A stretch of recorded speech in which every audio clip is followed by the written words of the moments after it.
Hey friends, hope you're all doing well. We're doing okay too, just really tired since we've been working non-stop. We wanted to answer a question many of you ask: how does our publishing process work? Most of our audiobooks are first posted on Patreon as paid content. They stay behind a paywall for a few months. After that, they become free to access on Patreon forever. Then, a few weeks later, we upload them to other platforms like YouTube, Facebook, and Twitter, X. Lately, our community hasn't been growing much, and we could really use your help. Please share our site in your Facebook groups, Discord servers, Reddit threads, Twitter, X, or with any friends who might be interested. Every little bit helps and we really appreciate it.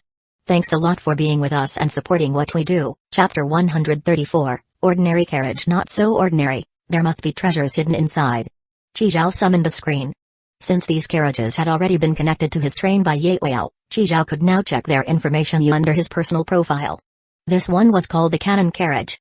Inside the cannon carriage, there was a central console standing upright in the middle, resembling a podium. Chizhao tapped the console panel, which displayed the status of this carriage. Cannon number 1, integrity 50%, cannon number 2, integrity 45%, cannon number 3, damaged, needs repair, cannon number 4, integrity 45%, cannon number 5, damaged, needs repair, cannon number 6, integrity 65%, cannon number 7, locked, cannon number 8, locked. Holy shit, out of the 6 unlocked cannons, 2 are already wrecked? How many times do you have to fire these things to break them? Chizhao clicked on repair. 10 train coins required. And unlocking a new cannon? 50 coins. That's a hefty price.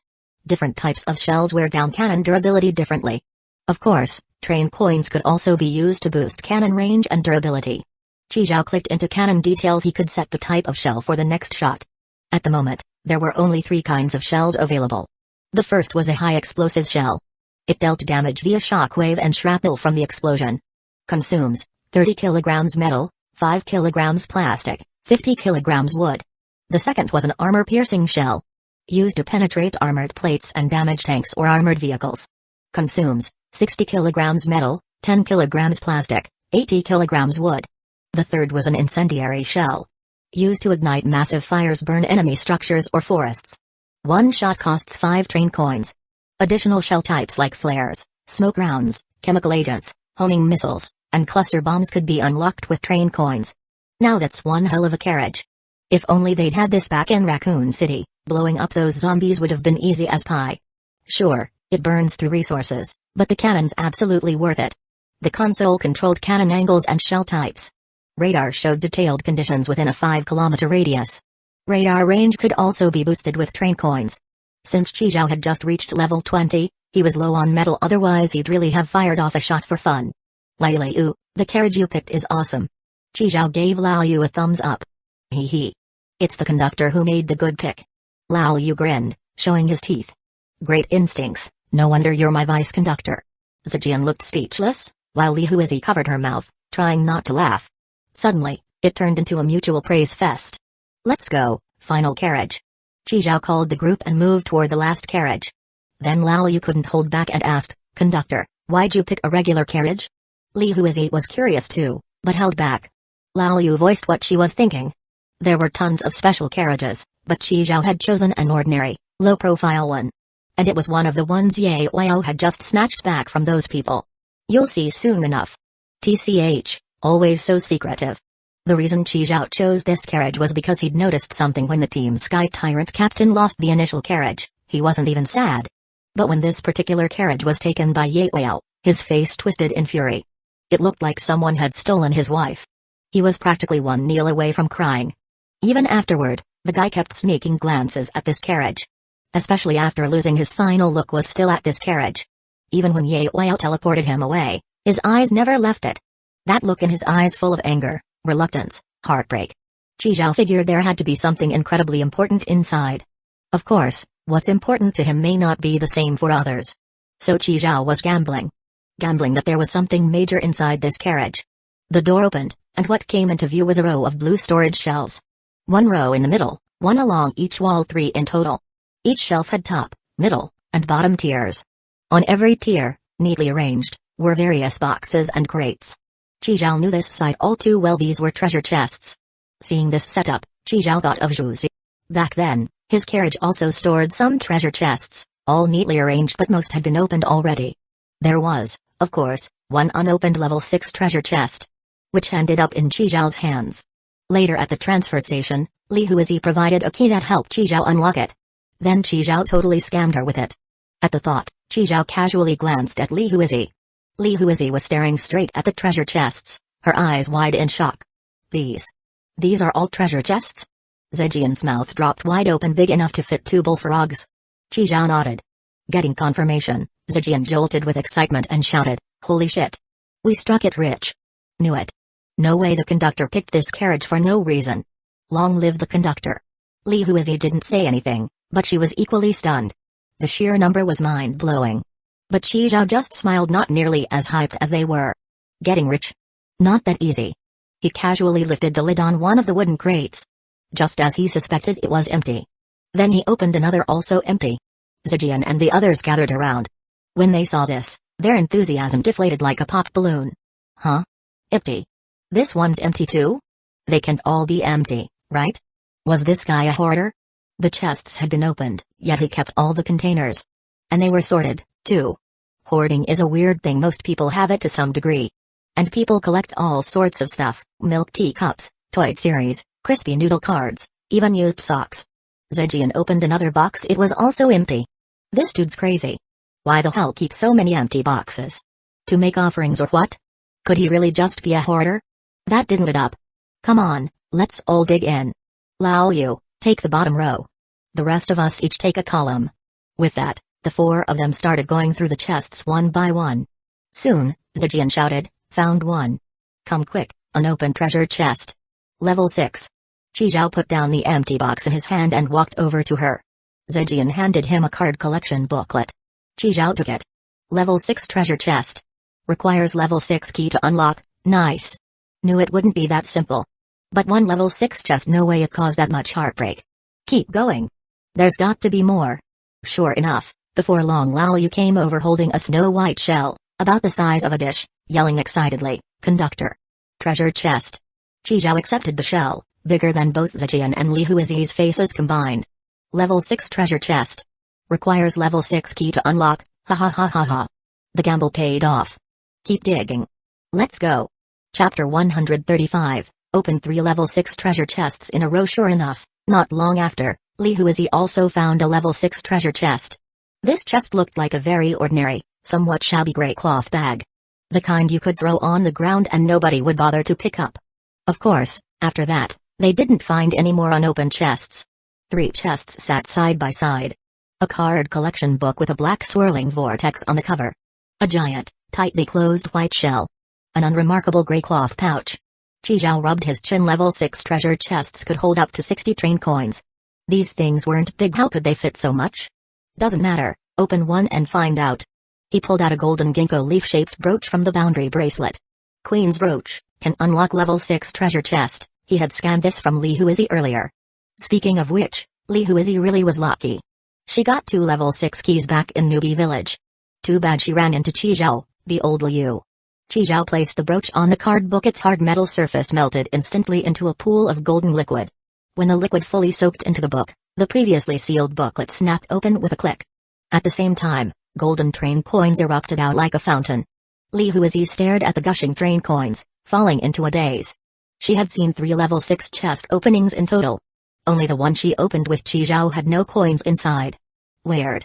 Could it really have been because of that toad potion? Li Huizi shook her head. Forget it, it's all in the past, no use thinking about it anymore. She never figured out the blade they got back then either. Later, to repay Chijiao for saving her life, she gave it back to him. The golden fountain lasted about a full minute. Train coins were scattered all around the book in random directions. Chijiao gave a rough count. Yep, 60 coins. Inside the book lay 2 cards. Just 2 cards? Don't tell me they're costume cards. Chijiao pulled them out.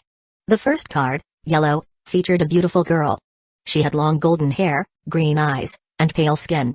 A blue cone-shaped hat with pink stripes sat atop her head. Around her neck was a yellow choker with a red gem in the center. She wore a blue off-shoulder top connected to a pink short cape and a pink skirt. Her wristbands and boots were mainly blue, trimmed in pink. She held a blue staff with a round sphere at one end and a swirling, flattened orb on top. Dark magician girl, Monster card, sacrifice 1 life to summon Dark Magician Girl to fight for you. Remaining summons, 10. The second card was green. Its illustration showed a pentagram magic circle with a teardrop-shaped gem floating above.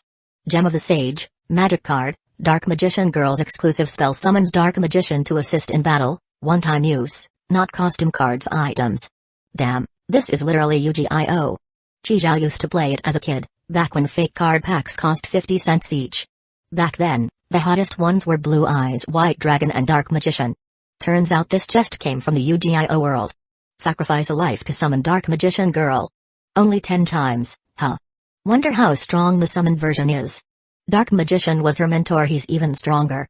But that spell card's one-time use, once it's used, it's gone.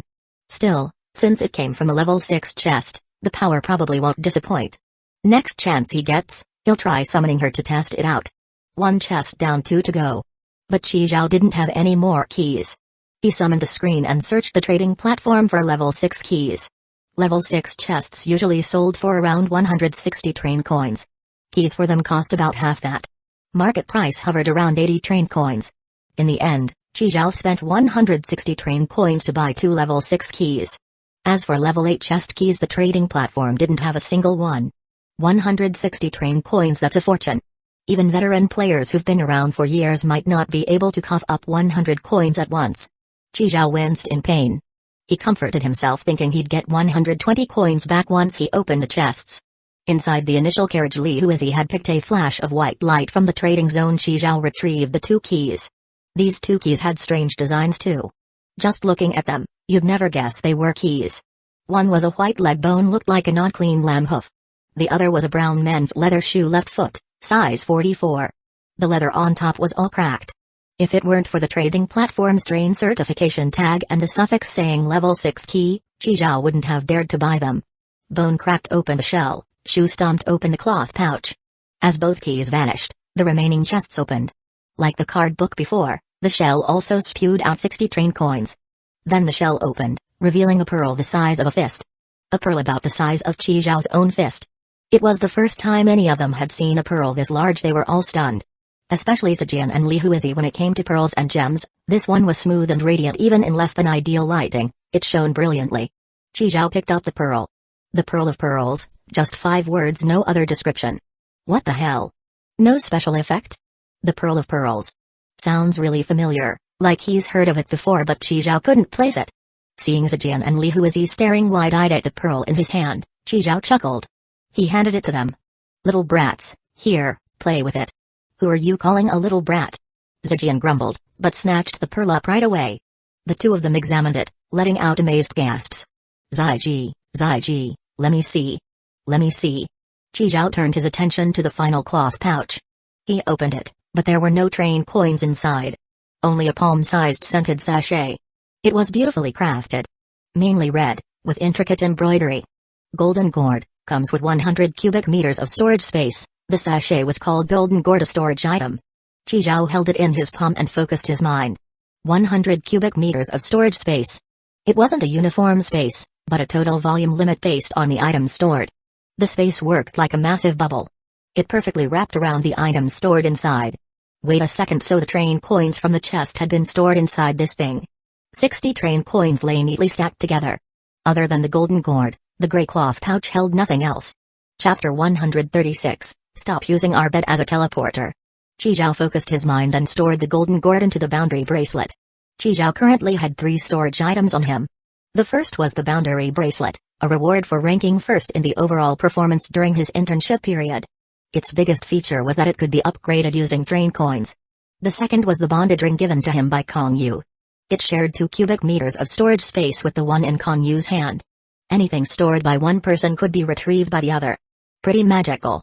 Right now it was only being used as a communication tool between them. If the storage capacity were larger, it'd be even more useful. The last one was the scented sachet, golden gourd, just obtained from the level 6 treasure chest. It came with 100 cubic meters of storage space. But it couldn't be upgraded with train coins and had no time-stop function. Looking at it this way, the boundary bracelet was still the most awesome. Even if its space stats weren't great, it could be upgraded. The boundary bracelet currently had a load capacity of 2 tons and featured a time-stop function. Now in Phase 2, Every level up unlocked a special storage slot. As for its limit, Chizhao still didn't know. He only hated that he didn't have enough money to find out the limit of the boundary bracelet. Gotta say, it really lived up to being an item from a special treasure chest. Including the 180 train coins from the 3 treasure chests just now, Chizhao still had 231 train coins on hand.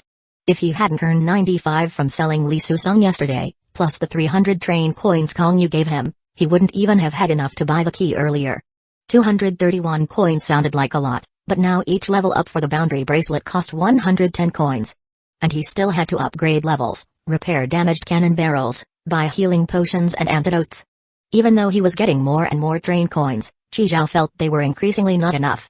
Better stick to the original plan and level up Zijian's account to level 20. That way he'd get a stable 20 train coins at every stop. Opportunities like today were 1 in a million. Zijian's account was currently at level 15, just 5 more levels to go. Still needed to invest 50 more train coins. Not enough, totally not enough. Come to think of it, this was already the 4th day. Why hadn't anyone from orderly heaven come looking for him yet? Had Li Jieryong's bounty not been posted yet? That'd be a huge sum. The bounties on Li Jieryong, Rihyo and Yun Kimtae added up to 210 train coins. The train had already set off, and the destination was naturally the public station Yurden. Inside the red, enlarged regular carriage, Lao Yu was mopping the floor, Zijian and Li Huizi were wiping down the carriage. As for that trike, Chizhao had moved it to another empty carriage using the boundary bracelet. Chizhao sniffed hard. Alright, smells fine now. After confirming the carriage was fresh and clean, Chizhao began moving the bedroom over. Not long after Chizhao left, Zijian and the others suddenly saw a flash. A spring mattress abruptly appeared in front of them with Chizhao lying on it. Zijian's face darkened.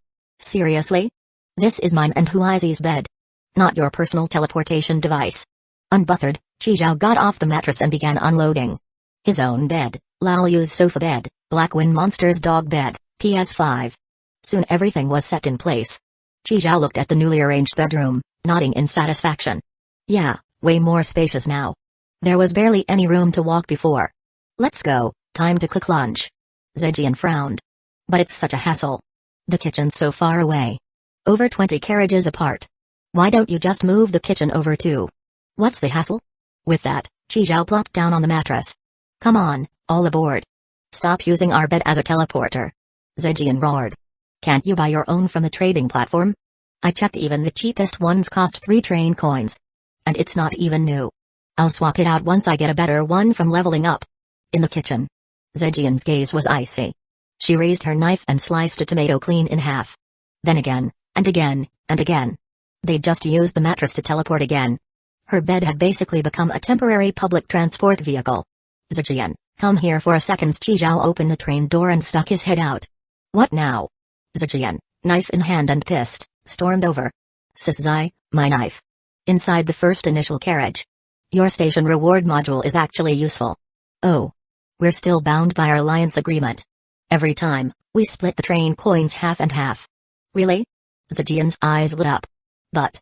Zijian pouted. TCH, got happy too soon. Look, I got your account to level 15.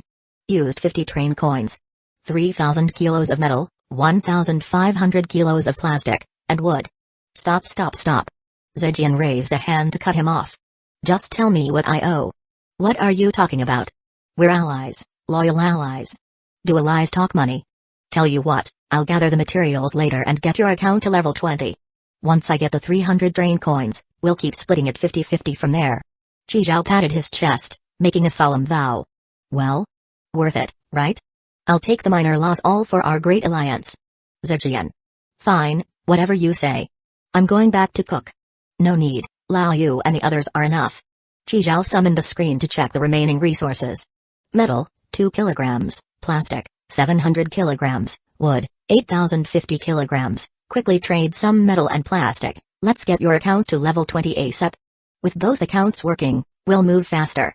Zijian pursed her lips, while Chizhao opened his personal profile, scanning each carriage's info while stroking his chin. Now he had way too many carriages. At level 20, there were already 29 carriages, including a bunch of empty carriages. Chizhao was planning to dismantle a few, especially the last one. Not read too eye-catching. While Chizhao and Lao Yu were tossing a broken electric scooter into the material input zone, Lao Yu came running over, holding a spatula. Conductor, we're out of water again. Chizhou. Use what's in the sink for now. We'll be at Yurden tomorrow. Ever since they got the auto veggie farming machine, paired with 3 automatic compost bins, the fertilizer supply for the peach tree sapling had barely kept up. But the water supply still couldn't. The peach tree sapling seemed to grow in stages. Once it ate, it needed to drink. Once it drank, it needed to eat. Only when it was full could it grow to the next stage. What a headache. Yurden. Harbor. Orderly Heaven's capture team training field. The sun was shining, sea breeze blowing. A slender man was dressed in a white training outfit. On the chest of his uniform was the exclusive insignia of Orderly Heaven. Under the gate of heaven stood a tiny figure holding a book. His eyes were sharp, a wooden sword in hand as he continuously flipped and slashed at the training dummy before him. Zhao Li, take a break. You've just recovered, no need to push yourself. Li Diancheng wiped his sweat and gave a bright smile. Got it, Brother Zhu. Chapter 137, Motor Mouth Ghost. Living Hell King Li Diancheng returned the wooden sword to the rack and walked over to the rest area. Zhu Meng patted Li Diancheng on the shoulder, his eyes full of appreciation. By the way, I passed by HQ just now and heard some good news. Li Diancheng twisted open a bottle of mineral water and took a sip. What good news, Brother Zhu? That wanted criminal who hijacked your train Li Jieyang, he's dead. None of his crew made it out. Especially that rooster head guy who injured you when they brought him in, there was only a head left. Li Diancheng, holding the mineral water, looked utterly shocked. After he left the inner realm, his second stop was Yurden. That was when Dream Palace was ambushed, and chaos erupted in multiple areas. Li Jieyang's gang, who had been fighting against Orderly Heaven, ran into Li Diancheng's train during their escape and tried to hijack it. Although Li Diancheng killed a few of them, 2 fists were no match for 4 hands. He remembered Li Jieyang vividly, full body modifications. Even his sword strikes only sparked against him. In the end, he was badly injured by Li Jieyang, and his train was seized. Just when he was on the brink of death, a patrol squad from Orderly Heaven happened to find him. They brought him back and treated his wounds. Now that he'd recovered, and seeing his impressive skills, the higher-ups placed him in the current pre-selection team for the capture squad. Never thought that before he could get his revenge, his enemy would die first. Not just that, I heard from another source that the one who wiped out Li Jieyang's gang was a newbie. Same batch as you. Zhu Meng's words snapped Li Diancheng out of his daze. Same batch as me, a newbie? No way. A newbie could kill Li Jieyang? Where'd you hear that? Just then, a short-haired man with a scar on his face walked over. He grabbed the water bottle from Li Diancheng's hand and drank from it without hesitation. Came from the inspector in South City. Maybe just got lucky and stumbled on corpses in that dangerous world. It's happened before. He handed the bottle back to Li Diancheng and wiped his mouth. Either way, I don't believe a newbie could kill Li Jieyang and even take out his top henchman too. Ha. You're just jealous. Seeing him get that bounty and turning green with envy, huh? 210 coins. Lunchtime. Chi Zhao was eating while browsing the trading platform. Ding dong, ding dong, ding dong. Replies that fast? Before lunch, he'd messaged Zai Yuan. The message roughly said he'd reached level 20, unlocked the rest module, and would arrive at Yurden tomorrow morning. Chi Zhao opened his private chat with Zai Yuan. What a coincidence. I'm also returning to Yurden tomorrow. Chi Zhao, you leveled up so fast, that's awesome. Not bad, not bad. Chi Zhao replied casually. You're still in Newbie Village? Yeah. My legs are about to fall off from running around, I'm so tired. But I'll be back tomorrow, hee hee. See you then. Oh, about Li Jieyang's bounty. The reward has been posted. But since you're not in the Yurden region chat group, the staff couldn't add you through the group chat. I told her once you arrive in Yurden tomorrow, she'll add you right away. So that's what happened. Chi Zhao had thought Orderly Heaven was just being inefficient. He sent back a quick thanks. Hee hee hee, no big deal. By the way, one more thing. Paradise had another incident in the last couple days. The higher-ups are scrambling, so the newcomer meeting's been temporarily cancelled. Everything will proceed according to the usual rules. Chi Zhao, you need to report to Dream Palace HQ tomorrow. I'll be waiting at Dream Palace. After replying okay, Chi Zhao closed the chat. Paradise. What kind of place is that? Inside Zai Yuan's carriage, she stretched lazily while looking at the screen. What a shame, the mark on him has been removed. Otherwise I could have swapped positions with him as soon as he left the inner realm. Never expected it. The Freedom Group faked their way into getting special recruit badges, snuck into Yurden, and ambushed Dream Palace as a diversion. Their real target was Paradise. What guts they had. Word was, the main attackers this time were from the Fire Stealers and they'd actually formed an alliance with the Freedom Crew. Fire stealers. Sigh, her mother would probably get targeted by that idiot Nan again because of this. That guy just loved digging up old grudges. Xia Yuan sighed, reaching to close the screen only for a barrage of messages to flood in. Zhao Wen, I'm heading out now. Are you still in the inner realm? When are you coming back? Another day of missing you. I missed you so much I only ate half a roast chicken for lunch. Feels like I've starved myself skinny, sigh. Zhao Wen, you have to eat well. Good breakfast, full lunch. Nice dinner, satisfying midnight snack. By the way, do you eat roast chicken? I still have half left. Xia Yuan was speechless. She wanted to ignore it but eventually replied, suppressing her irritation, I'll be back tomorrow. What? Why didn't you tell me? Then I'm coming back tomorrow too. How come you're still level 15 like before you left? If you don't level up to 20 and unlock the rest module, how will you get back? Are you short on anything? Nope. Oh, I was hoarding materials and forgot to level up. Leveling up now. Watching Wei Chu's profile level go from 15 to 16, then 17. Finally stopping at 20. How about that? Fast, right? I even have some cola I'll send it over to. Wait, no, it's gone flat. Flat cola isn't worthy of Zhao Wan. I'll buy a fresh one. The moment Wei Chu laid eyes on Xia Yuan, he was completely smitten, hopelessly obsessed. And so began his over-the-top pursuit of full-blown simp. The guy was a total goofball, but because of that, his special recruit badge hadn't been stolen. Only Wei Chu and Qi Zhao from this batch of special recruits still kept their badges. Both of them had been recruited by Xia Yuan.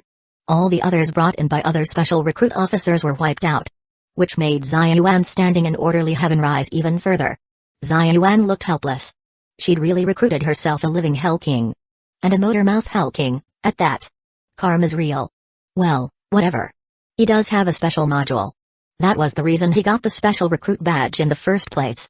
I'm not eating, not drinking, I'm going to sleep. Stop messaging me already. Chapter 138, Returned to Yurden after lunch. Qi Zhao and Zijian continued buying metal and plastic at the trading platform. At the same time, Lao Yu and Li Huizi were hauling out the empty treasure chests from the last carriage and dumping them into the material input zone Qi Zhao had designated. These treasure chests were made of metal, plastic, or wood, all of which could be used as upgrade materials. Items the zone wouldn't accept, like seashells, cloth pouches, and burlap sacks, were all stored in the golden gourd by Qi Zhao. The usage of this scented sachet golden gourd was a bit different from the boundary bracelet. The boundary bracelet is worn on the wrist. Once your hand touches an item, it will be stored in the bracelet according to your will. The golden gourd, on the other hand, had to be opened at the mouth and aimed at the object you want to store. A few seconds later, as long as the item's volume was smaller than the remaining storage space, it would be sucked in. Retrieving items was also different.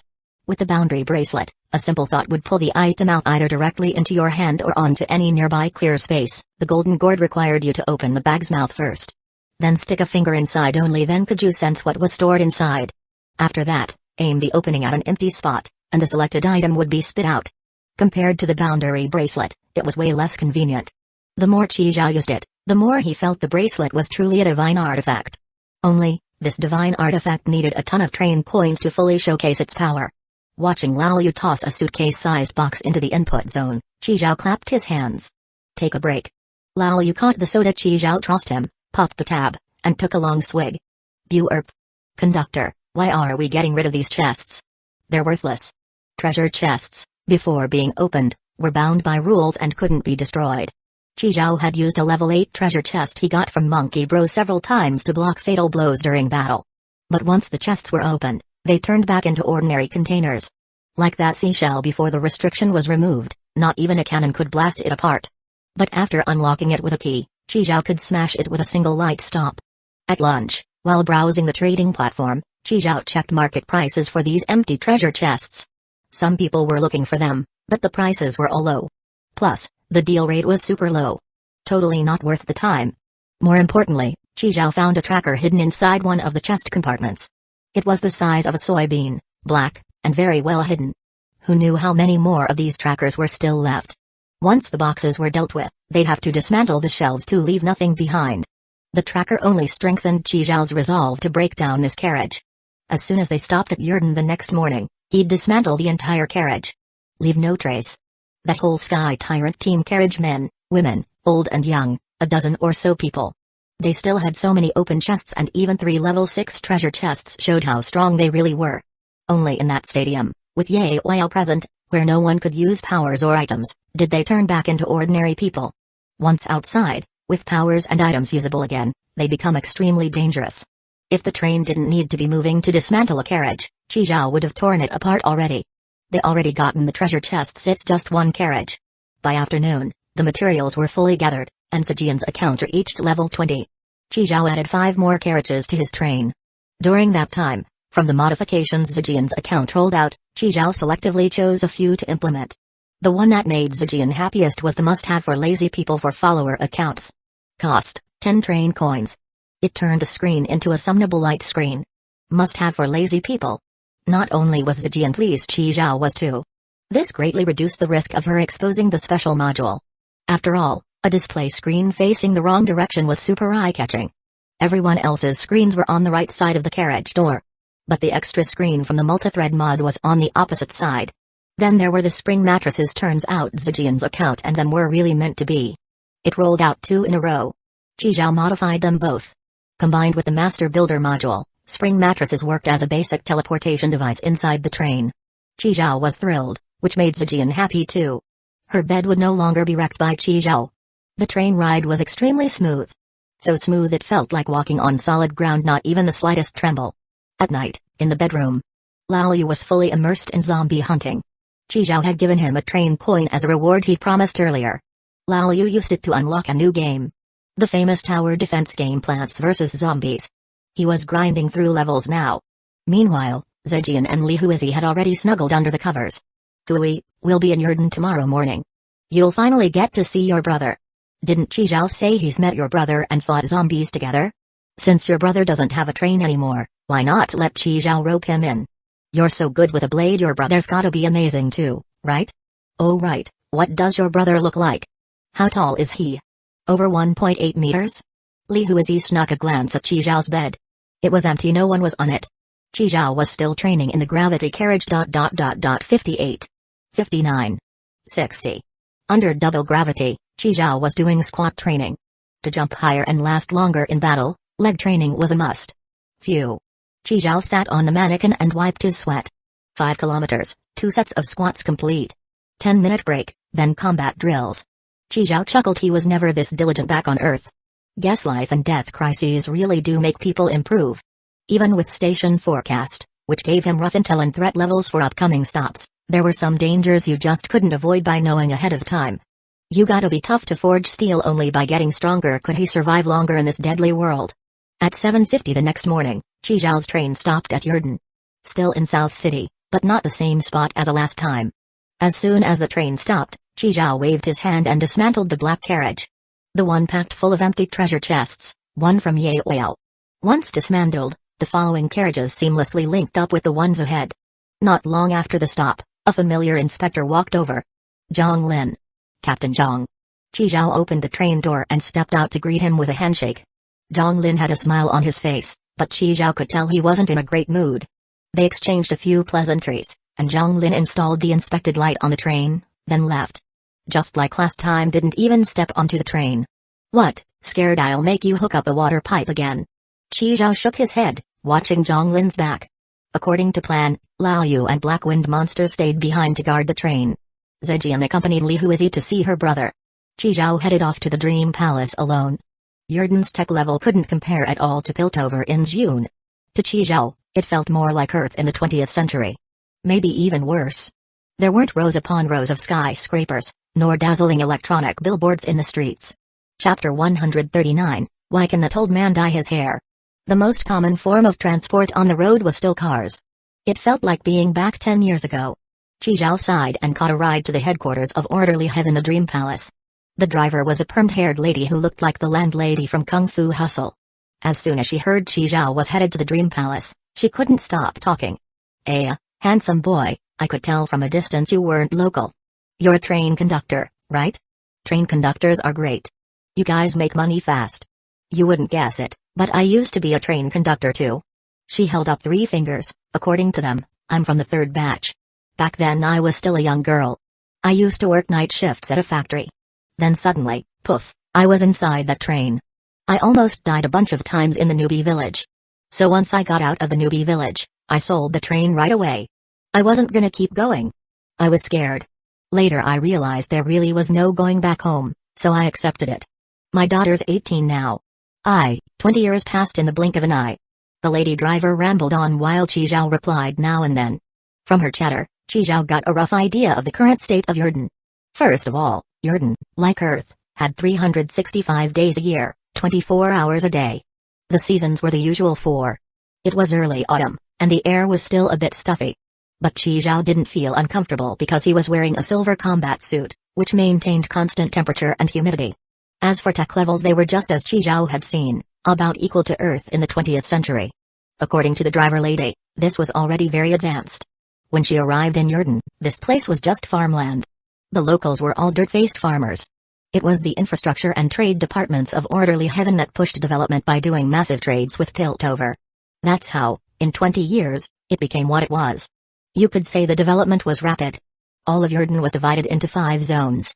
Within the Boundary Mountains was Zone 1. Because the headquarters of Orderly Heaven, the Dream Palace, sat on those mountains. That's also where Chizhao was headed. Chizhao was currently in South City, which belonged to Zone 3. The lady driver was 3rd batch. I'm 5th batch. It's currently year 40 of the new calendar. Chizhao sighed quietly to himself. In most novels, survivors started on equal footing. But not him, he was part of the 5th wave. First wave eats meat. Second wave drinks soup. Third wave chews bones. Fourth wave licks the pot. And fifth wave? Can't even catch hot shit to eat.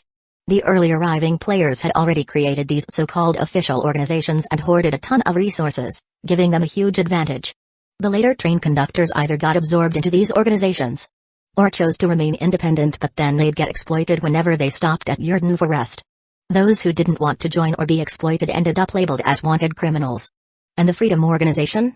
Just one of countless groups resisting Orderly Heaven. Young man, we're here. Chizhao snapped out of his thoughts. They'd arrived at the foot of the Boundary Mountains. We're not allowed to go inside. This is as far as I can take you. Chizhao paid the fare and continued up the mountain on foot. Uncle Liu, good morning. Morning, Zaiwan. Brother Liu's back. How was the mission? Of course. Piece of cake. Sister Zhang on another mission? Good luck. You're so sweet, Zaiwan. I brought you some milk tea. Hee, Sister Zhang is the best. In front of the mountain gate, Zaiwan had been waiting for a while.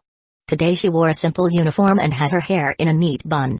A well-fitted white blouse on top, matched with black and gray striped uniform pants. She politely greeted every passerby. Zaiwan. Zaiwan. Are you waiting for me? I'm honored. I hope I didn't keep you waiting. Wei Chu jogged over to Zaiwan. He adjusted his collar and smoothed out his freshly styled hair.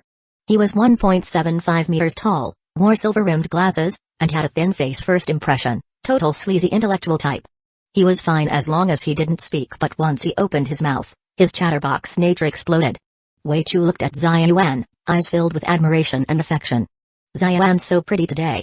Only my Zaiwan could make a basic uniform look this amazing. Zaiwan looked annoyed. You said 9 o'clock. It's 9:20 now. I hate men who aren't punctual. Zaiwan, let me explain. The taxi driver's family pig was having a tough birth, and he had to run back to help deliver it. Then he left me halfway. The place I got dropped was in the middle of nowhere, no villages, no stores.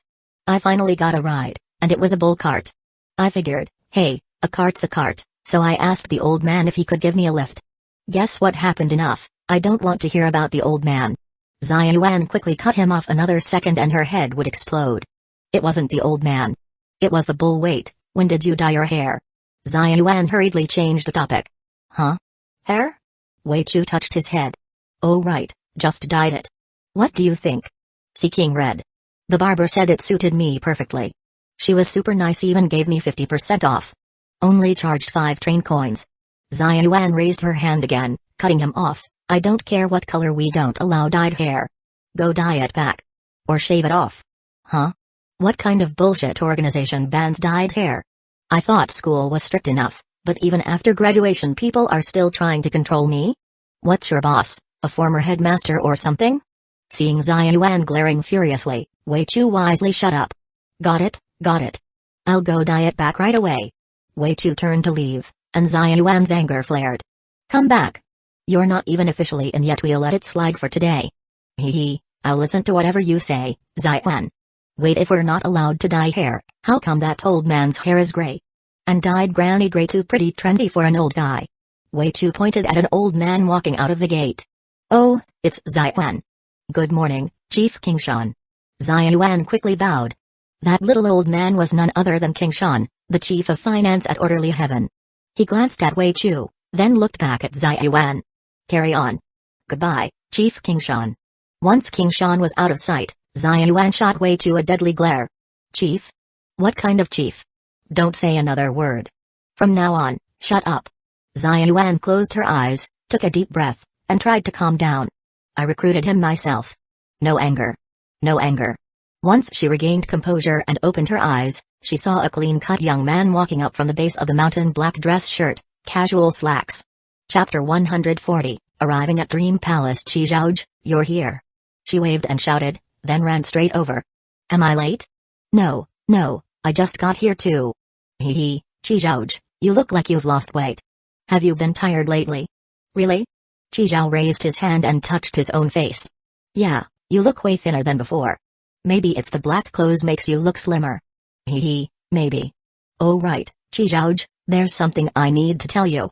Zai Yuan grabbed Chizhou's arm and led him to a quiet spot by the road. When we go in later, you might. After listening, Chizhou looked at Zai Yuan's pleading face and nodded. Got it, I understand. I'm not stupid. It's not like this is anything good. Chizhou finished speaking. The two glanced at each other and burst out laughing. In front of the mountain gate, Wei Chu looked at the two of them, his face icy. Fuck, who the hell is this guy? Why is he laughing and chatting with Zhao Wan? Seeing Zai Yuan laugh heartily at something Chizhou said, a fire instantly lit up in his chest. Let's go, Chizhouj, we're almost there. In front of the mountain gate, Zai Yuan pointed at the frosty-faced Wei Chu and introduced him to Chizhou. His name is Wei Chu. Just like you, he is also one of this year's special recruits. Chizhou nodded. Chizhou? Wei Chu looked Chizhou up and down. Not as handsome as me. Not as stylish. Basic hairstyle. But he's actually taller than me. Wei Chu lowered his eyes and looked at Chizhou's shoes. Just regular shoes, and the soles weren't even thick. This. I got it. They're height boosters. Thinking this, Wei Chu's lips curled, and he nodded in agreement with himself. HMPH, such a sneaky and fake guy. Wei Chu's expression shifted from alert, to provocative, to shocked, to disbelief, then realization, and finally returned to confident. I've gotta act generous, can't embarrass Zhao Wan. Nice to meet you, I'm Wei Chu. I have a special module mission must be accomplished. He extended his hand with a confident smile. Chizhou. Zai Yuan.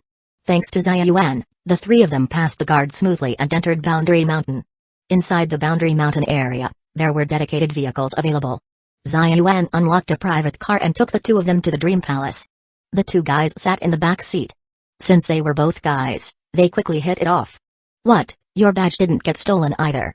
Not bad, man. Smart just like me. Come on, tell me, how did you see through their scheme? Chizhou smiled. I sleep early, so I didn't see the group chat messages. He just made something up to cover. But Wei Chu's eyes widened after hearing that, and he instantly scooted closer, slinging an arm around Chizhou's shoulder and whispering, no shit, you're just like me. I totally knocked out and missed it too. Between us is fine, but we can't say that to the higher-ups.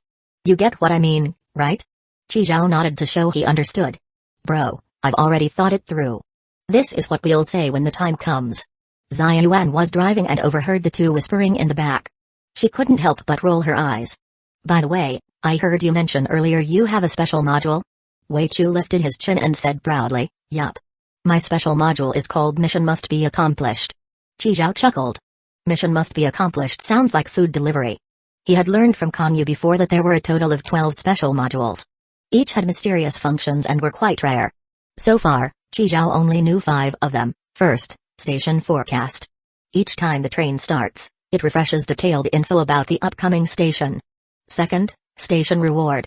When the train stops, it grants train coins equal to the current level. Third, Anchor Point Rewind. Sets a sole anchor point on the train. No matter where you are, you can ignore any world rules and return to that point instantly. Fourth, Station Travel. Records the stations you've visited. You can spend train coins to revisit them. If carrying passengers, each one costs 10 times what it costs the train conductor. Fifth, Modification Maniac. The exact function was unknown, but Li Susung said it lets you refresh upgrades using train coins. These 5 known modules all had unique and powerful effects. Qi Zhao had developed way ahead of his peers thanks to station forecast alone. So? Ever heard of it? Qi Zhao shook his head. Then take a guess, what can my module do? Wei Chu asked proudly. Mission must be accomplished. Sounds like you're a delivery guy. Qi Zhao joked to keep him talking. Ha ha ha, exactly. It is mission must be accomplished. But it's not me doing the delivering, someone else delivers to me. Wei Chu raised his thumb and pointed at himself, grinning with pride. I'm the customer, not the delivery guy. Every day, I can pick one item from 3 random options, and someone delivers it right to my door. So basically, online ordering? Bro, smart brain. Got it in one. Wei Chu nodded. But only the first order of the day is free. Anything else costs train coins. What kind of stuff can you get? Food, drinks, gear, clothes, items, weapons, train coins, underwear, socks, puffer jackets, all sorts of weird stuff, you name it. Oh right, one time I even got a level 3 treasure chest. Wait, hold up. Zhaowan, is it okay for me to say this? I remember you telling me not to mention my special module to others before. Ziyuan gave him a speechless look. You already spilled everything and now you're asking? It's fine, we're all friends here. Qi Zhao joked. Yeah. We're brothers. If I wasn't supposed to say it, Zhaowan would have stopped me already. Right, bro. Good bro. The two kept chatting happily, and Qi Zhao learned more about the details of mission must be accomplished. Unknowingly, the car arrived in front of a classical Greek-style building. The whole structure was pure white, radiating a sense of purity and divinity. Tall Roman columns stood in perfect symmetry, like guardians of the structure. We're here. Get out. This is Ares Palace. You guys go ahead, I'm heading to Gemini Palace to hand in a report. I'll be back soon. Ares Palace, the one closest to the foot of the mountain. It was also one of the 3 palaces previously destroyed by the Freedom Organization. Chapter 141, Ares Palace, but now, it's already been fully rebuilt. That's why it looks so new. The Dream Palace has a total of 13 buildings, named after the 12 zodiac signs from bottom to top. The one at the very top is called the Hall of Order. Ares Palace? Didn't expect this order boss to be a fan of Saint Seiya, huh? As he spoke, Wei Chu struck a punching pose. Take this. Pegasus Meteor Fist. Da-da-da-da-da-da-da-da-da-da-da-da. Ziyuan looked helpless. Stick close to Qi Zhao and don't go running your mouth. And remember what I told you. Yeah. Just register our info, listen to some history of the teachings or whatever, then get our clothes, right? Wait, Qi Zhao, Jeej? Wei Chu raised an eyebrow. You call him Jeej? Alright, quit with the crap. Just go already. Ziyuan gave Wei Chu a special warning. Also, don't go bragging about your special module to every person you see. Watch your mouth. As she spoke, Ziyuan pointed fiercely at Wei Chu's lips. Before I get back, you'd better not say a single word. Wei Chu pinched his thumb and forefinger together, slid them across his lips like a zipper, signaling he got it. Seeing this, Ziyuan nodded. After the two got out of the car, she drove off, heading further up the mountain. Zhaowan, drive slower. Know the difference between the gas and the brake, don't hit the wrong one. Use your turn signal when making turns. Wei Chu shouted while waving frantically to see her off, until the car disappeared from sight. Come on, let's go in. Wei Chu turned to Qi Zhao, looking serious. Your surname is Qi, Zhaowan's is Zia. So, is your mother-in-law surnamed Qi? Are you Zhaowan's cousin? Nope. Then why does she call you Jeej? What does that mean? Hold up, how old are you? 28. Since there was no ID check, Qi Zhao just made something up. 28? Wei Chu looked surprised. Because Qi Zhao looked younger than him, no way he seemed like someone in his late 20s. Not bad, bro, you look pretty fresh. Didn't think you were that old. PFFT, I mean that grown up. Oh, no wonder Zhaowan calls him Jeej. Zhaowan really is a respectful, kind, and beautiful girl. Wei Chu rubbed his chin while nodding approvingly. No wonder I like her. I just turned 18 this year. Since Zhaowan calls you Jeej, then I will too. Qi Zhao, let's go. No need to be so formal, we're brothers. Qi Zhao smiled. Just call me by my name. Having a dude call me Jeej sounds weird. The two showed their badges. After verifying them, the guards stepped aside. As soon as they walked into Ares Palace, the temperature dropped noticeably. A single door shut out all the outside heat. The first thing they saw was a ring-shaped hallway, like a coiled white snake. The floor was paved with flawless white marble slabs, smooth as mirrors, like they could reflect your very soul. Every marble tile had been finely ground and polished, giving off an astonishing shine. Walking on such a corridor, the cool sensation underfoot brought a refreshing calm, as if stepping into a spotless, pure world. Within the circular corridor, 3 fountains stood tall. The misty droplets sparkled under the lights, casting shimmering reflections. At the center of the 3 fountains stood a striking sculpture, over 5 meters tall. It was a mighty mountain-stomping white ram. Head high, chest out, posture firm as if it could charge at any moment. Its most eye-catching feature was the massive horns curling down from both sides of its head like crescent moons. The horns flowed smoothly and naturally, surface polished like glass, faintly glowing with mysterious light. Looking closer, intricate patterns and designs were carved into the horns. Man, this is so over the top. Wei Chu looked around, rubbing his chin and shaking his head. Wasting money on useless stuff. They'd be better off helping pig farmers deal with sows struggling to give birth. Chi Zhao gave him a sideways look. What does pig birthing have to do with any of this? Now that's a long story, but I'll try to keep it short. So it started this morning, when I was catching a cab. Look, people here work so hard. Driving cabs by day, feeding pigs at night. And when a sow can't give birth, they have to go home and deliver the piglets themselves. It's brutal, just brutal. After hearing the reason, Chi Zhao nodded. Yeah, sounds pretty tough.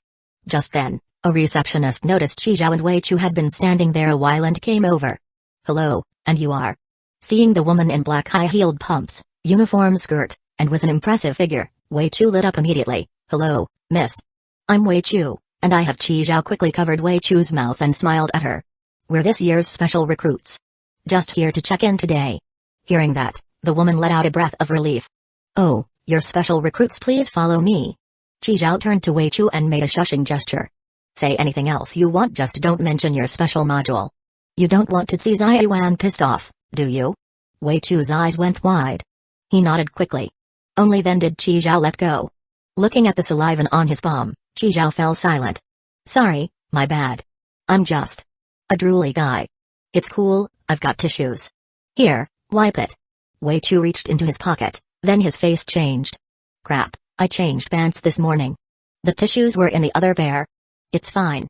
Chi Zhao stuck his hand into the fountain and casually rinsed it. Let's go. The two followed the woman into the registration room and got checked in. Chi Zhao, Wei Chu. Registration complete. This way, please. Chapter 142, Could the order boss actually be a former headmaster? Chi Zhao and Wei Chu followed her into the second-floor screening room. At this time, the screening room was sparsely filled, with about 17 or 18 people, both male and female. When Chi Zhao and Wei Chu came in, they only glanced up and didn't pay any more attention. The two of them found an empty seat and sat down. On the huge screen, the founding intentions of orderly heaven and its vision for the future were playing on a loop. It was all grand narrative stuff, basically things like how humanity can't live without order, how all things must operate according to order, how everyone is equal under order, that kind of thing. Wei Chu was getting sleepy watching it. He yawned, and once his mouth opened, he couldn't stop talking. Chi Zhao, I'm telling you, whether it's games, movies, novels, or anime, as long as it's an organization under the banner of order, they're basically the bad guys. Never ends well for them. In the end, it's always a total takedown. The boss gets soft, and the whole gang falls apart. All that crap about order or whatever is just a scare tactic. Call it light, justice, hope, it's all the same. Chi Zhao heard his insightful take and got interested right away. Then why did you join? Don't tell me it was for a girl. Wrong. Zhao Wen is a girl. Chi Zhao. Wei Chu immediately put on a nostalgic face. Well, I have to bring up the first time I met Zhao Wen. Long story short, I'll make it brief. I was still a college student at the time. That day during night class, I was in the middle of a game. You don't even know, I had the chosen lucky charm. Damn, 14 straight losses, just about to give up, when bam, I was suddenly inside a train. Just when I was about to get swallowed by this giant python. You know how big that thing was? Thicker than my train. Fucking hell, I'd never seen that kinda SHT before. I wasn't gonna take it lying down, I was ready to go wild, and then Zhao Wan appeared like a god, just whoosh, right in front of me. Wei Chu got worked up as he spoke, flailing his hands excitedly. You know that feeling? So she saved your life? That's why you fell for her. Classic beauty rescues hero. Bit cliché, don't you think? No, it was her outfit that hit my kink dead on that day.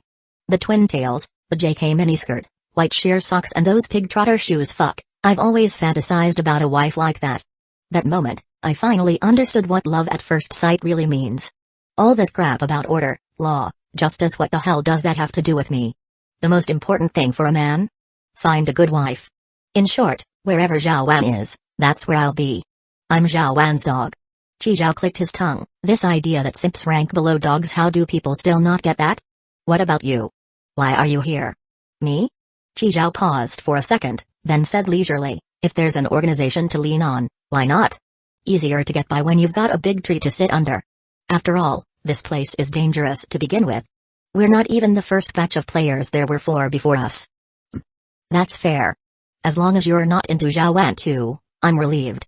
Qi Zhao, you're my bro. When I marry Zhao Wan, you gotta be my best man. Oh yeah, are you married yet? You probably are, right? I mean, you're 28 already. Then again, nowadays 28 isn't that old. After watching the kinda boring video, their group was led to the room next door. There, staff handed out a test paper to each of them. Everyone, after that video, I believe you now have a deeper understanding of our orderly heaven. This is a small questionnaire. Please answer carefully. It's part of your assessment. Wei Chu stared blankly at the test paper in hand. What the hell, Zhao Wan didn't say there was gonna be a test. Fuck me, is the order boss really a former headmaster or something? Why are they all short answer questions? Why no multiple choice or true, false, huh? Qi Zhao also stared at the paper, deep in thought. First question, what does order mean to you? Coming out of the exam room, Wei Chu felt dizzy and nauseated. Screw it, I give up. Just for watching a stupid video, they made us take a test. His damn grandma.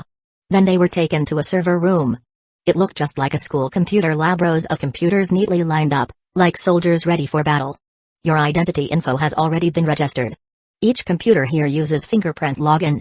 Once logged in, proceed to station selection. You can record what happened at each station you've been to. Any treasure chests, where you found them, and what you got inside. What dangers the station had, and how you dealt with them. Any resources worth mining, and whether it's worth exploring again. Once verified, if your intel is valid, you learn merit points. Merit can be used at Virgo Palace to redeem train coins, treasure chests, intel, items, etc. Of course, if you can't remember, don't make things up. Submitting false info on purpose will result in a deduction of your credibility score. If your credibility score drops too low. The person paused a few seconds and smiled. I'm sure none of you here will let it get that far. Wei Chu sat next to Qi Zhao, looking annoyed. Are they insane? Fuck, who remembers all that? We've stopped at so many stations. Do you remember what you had for breakfast a month ago? The person wasn't offended and still smiled. Then you can focus on your time in the new world. That should be fewer stations. Still 5 stations. Who remembers all that? Wei Chu flung his hand. This is the kind of bullshit you encourage. Qi Zhao just let out a cold laugh. Orderly heaven really knows how to get something for nothing. Their massive station database was built exactly this way. In the trading platform, one thing always sells well: intel. For train conductors, station intel is priceless. Knowing station info ahead of time, what dangers there are, whether there are treasure chests, and where to find them, like Qi Zhao's first station in the New World, Hotel Number 6. Li Jieyong didn't buy intel about Hotel Number 6 and didn't know the rules. He got tricked by Qi Zhao into the endless floors. But Qi Zhao had the station forecast, so he never had to buy intel. Intel is a vague thing. The basis for trading it? Credibility. It's hard to trade intel between individuals, so lots of intel dealers and organizations popped up. The biggest, most well-stocked, and most reliable of them all is Orderly Heaven, with 40 years of intel across many stations. Even their wanted criminals buy from them. They made something called an intel lock to store station info. Prices vary by station. To open it, you need a one-time use key made by order. Travelers can bulk buy these keys to open the intel locks. If you force it open, the intel self-destructs. Intel can be stored in basic notes, 3D projections, or occult formats. The last type feeds the info directly into your head when opened. The more detailed the info, the harder to make, and the pricier it gets. Just by selling intel locks, Orderly Heaven made a killing. But all they give intel providers in return is that so-called merit. Chapter 143, Unified Story. Wei Chu leaned over with a worried face and looked at Qi Zhao. Qi Zhao, how are you planning to write yours? Let me copy, yeah? Qi Zhao. Letting you copy during the test was one thing, but the questionnaire is all the same. How are you supposed to copy this? Aren't you afraid what I write might be wrong and copying it will get your credibility score docked? Afraid of what? I don't care. I just don't want to use my brain. Too much time has passed anyway. I can't even remember the name of the station we stopped at yesterday. Then don't write it. It's not like it's mandatory. Hey. You've got a point. Then I won't bother. Fucking merit, I don't care. Can't be exchanged for Zhao Wan anyway. Wei Chu wasn't wrong. Fucking merit or not, by the time it's handed out who knows what year it'll be. In this regard, Chi Zhao actually preferred Konyu's Freedom Organization more. After all, he'd basically done nothing so far, yet already got 400 train coins from Konyu. The only thing he gave up was one Ada Wong costume card. Chi Zhao originally planned to write some random nonsense and be done with it until he checked and saw that among the things merit could be exchanged for was a level 8 treasure chest and key. That thing's not just rare, it's practically impossible to buy. Even though it required a ton of merit, Chi Zhao knew this was basically the jackpot in a lottery pool. It's these grand prizes that make players want to roll the dice. Same idea the people in orderly heaven are willing to keep getting their labor harvested in exchange for so-called merit. Now Chi Zhao had no choice but to take it seriously. All for the level 8 treasure chest key. He was still holding on to a level 8 treasure chest he got from Monkey Bro, hadn't opened it yet. Gym, lots of fitness equipment, you can gather metal, plastic. Also a vending machine with 40 bottles of water. Men's changing room, third row of lockers, you can find one mechanical wristwatch. Desert, there's cactus fruit, danger is vipers. Kai family village. Has zombie chickens. Chi Zhao left out the info about a treasure chest in the village chief's house, only Kong Yu knew he opened one there anyway. Dawn City. Zombie King. 3 phases. Before coming in, Xia Yuan had talked to Chi Zhao about this. They also left out the part where they ran into Kong Yu in the inner realm. Of course, Chi Zhao had to go along with that too. Otherwise, there'd be big trouble. As someone who'd interacted with Kong Yu Freedom Organization's number 2 and currently Orderly Heaven's most wanted criminal and still got special recruited into Orderly Heaven, if that got out, Xia Yuan's career would be toast. Chi Zhao's too. He'd probably be locked up and interrogated immediately. Might not even make it out. Because he really had been in contact with Kong Yu. So the 3 of them got their stories straight. In Dawn City, they did not encounter Kong Yu. But the problem was, in Newbie Village, Chi Zhao had seen Kong Yu a total of 4 times. First time at King Station. The issue was, a lot of people had seen him interact with Kong Yu that time. They even talked about it in the group chat afterwards. But now that they'd left Newbie Village, that group chat was gone. No proof, no witnesses. Still, the concern was, what if someone who'd seen it had also made it out of Newbie Village? Not likely, though. In the end, Chi Zhao's area only had about 30-something people left. Or rather, 30-something carriages. Second time Mushroom Garden, which was a single-player station. So no big deal. Third time Dawn City. Xia Yuan and Unoka Subaru both edited their reports, scrubbing Kong Yu's appearance. Li Diancheng was knocked out at the time, never saw Kong Yu. Everyone else was dead, so it wasn't a problem. Fourth time at the transfer station right before they exited the inner realm. That late-night meeting was very secretive, and Kong Yu had changed her appearance. The people from Newbie Village wouldn't recognize her, so no one seemed to notice. Of course, Xia Yuan and the others only knew about the Dawn City incident. The one most likely to be a problem was the first encounter. Chi Zhao hesitated for a long time while writing the part about King Station. Meanwhile, in Gemini Palace, Elsa was wearing a black lace blindfold through the semi-transparent lace. Her elegant eyebrows were visible. She took off her lace gloves and personally boiled water to make tea. Even with the lace blindfold on, she moved no differently from a normal person. Elsa poured a cup of G Mountain Da Hong Pao tea for Dong Hei Zui, who had just arrived, and passed it over. The king summoned me to paradise, but by the time I got there, they already succeeded. Dong Hei Zui still wore her signature fishbone braid and a slit black kapel. A golden dragon embroidered on the kapel, majestic and fierce, vividly lifelike. She took the cup and drank it in one gulp. Then slammed the empty cup down on the table with a loud thud. These people are outrageous. Ever since they scammed that special recruit badge, it's all been fake. That whole attack on Dream Palace, the wanted criminals riot just a ploy to force Paradise's people to retreat. All those people under Zhang Nan, useless dead weight, just waiting to die.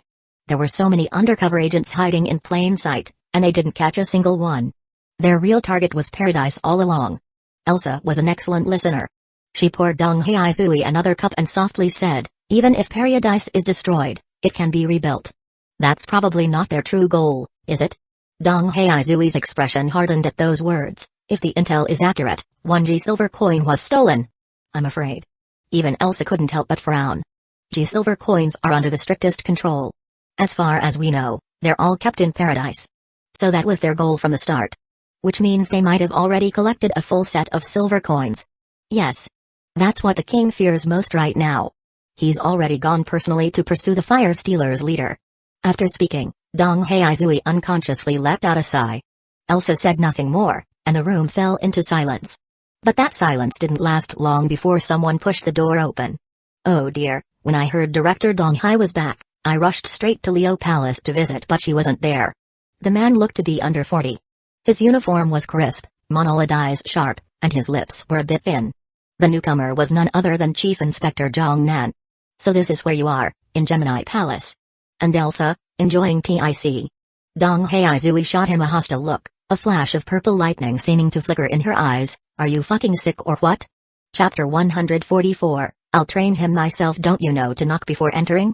This is Elsa's office, not your backyard. Zhang Nan. Even though Zhang Nan was scolded, he still smiled. Chief Elsa, I'm really sorry. Totally my fault. All on me. I had something urgent for Chief Dong Heizui. TSK, people really shouldn't rush. When you rush, you mess up easily. Elsa smiled and gestured that it was fine. Join us for a cup of tea, Chief Zhang. Zhang Nan sat down across from Elsa, right next to Dong Heizui. Dong Heizui turned to look at Zhang Nan. You needed me for something? Yeah, well, ahem. Paradise got attacked. I'll take full responsibility. I think those inspectors over in Paradise have been too comfy for too long. No danger for years, they've all gotten slack. This is a good chance to rotate them around, send them down to the front lines and toughen them up.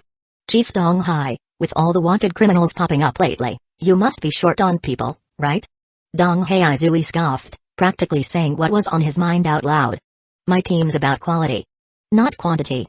What's the use of having more people? Can more people crush the enemy to death? My people live on the edge, licking blood off blades, risking their lives with their heads hanging from their belts. Your people are too used to the easy life, not cut out for my team. Zhang Nan's face shifted with a mix of emotions. Dong Heizui turned back, lifted his teacup. The Paradise personnel were recalled by an order from the king. Has nothing to do with you. You don't need to worry about taking the blame. Hearing this, Zhang Nan instinctively leaned back a bit, chin slightly raised. Now that's a misunderstanding. You think I'm someone who shirks responsibility? HMPH. Dong Heizui snorted and said nothing more. The atmosphere turned cold instantly. Just then, a knock sounded at the door. Zhang Nan looked like he was saved, shouting, Come in, come in. Outside the door, Xiaoyun heard Zhang Nan's voice and frowned.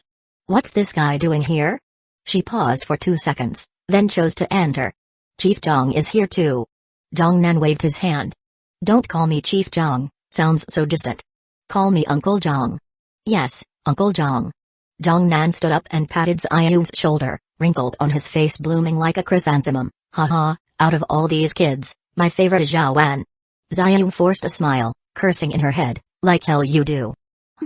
Chief Dong Hai is here too? Hello, Chief Dong Hai. Dong Heizui nodded. Alright then, you all carry on. I'll be going. Zhang Nan pointed toward the door. Elsa gave a small nod.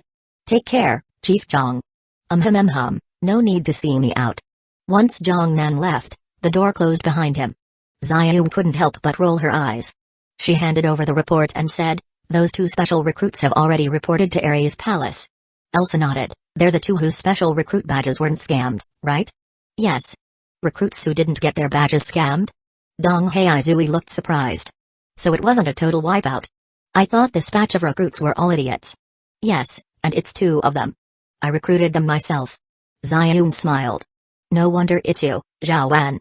Elsa added, and that's not all, they didn't just keep their badges.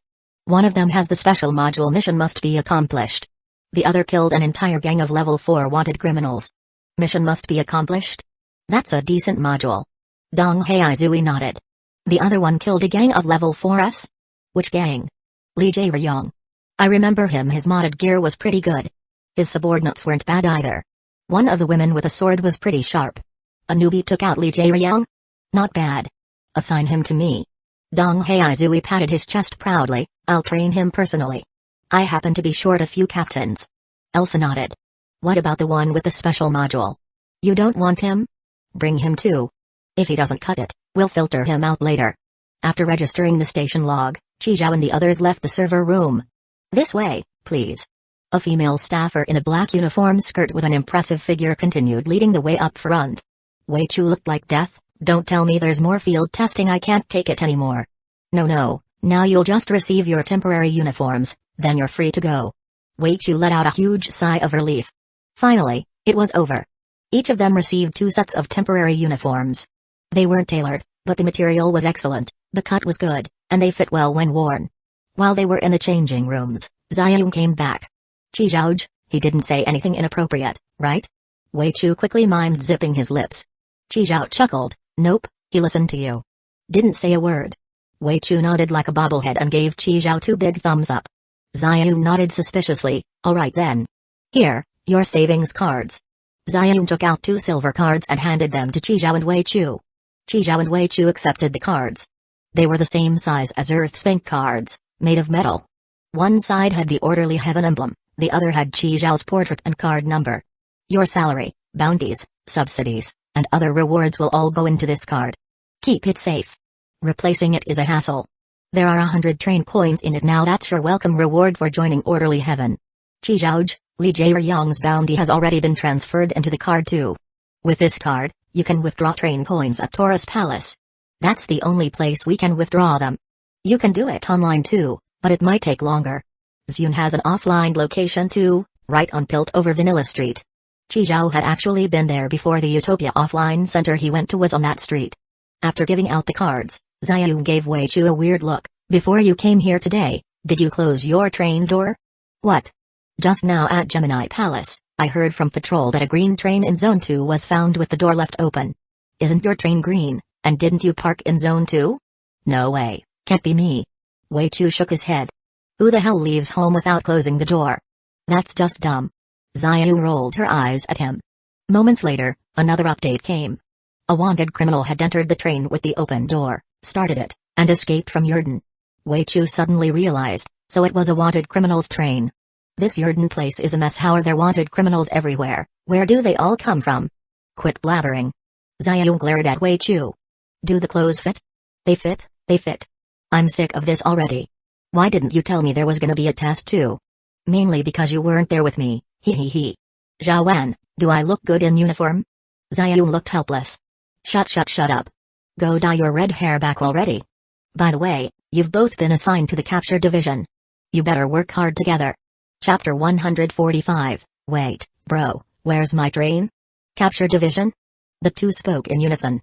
Wei Chu clapped his hands and grinned from ear to ear. So Zhao Wan's department is called the capture division, huh? Xiaoyun rolled her eyes at him. What? I'm in the personnel department, not in the same one as you.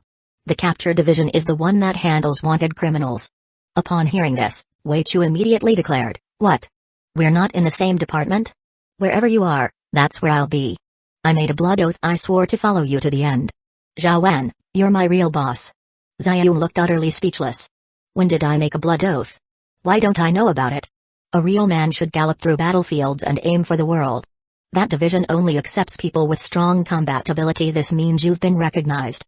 Then she glanced around, making sure no one was nearby, and whispered, besides, you've got a special module. If you stayed in logistics with me, what would that look like? Chizhouj, don't you think so?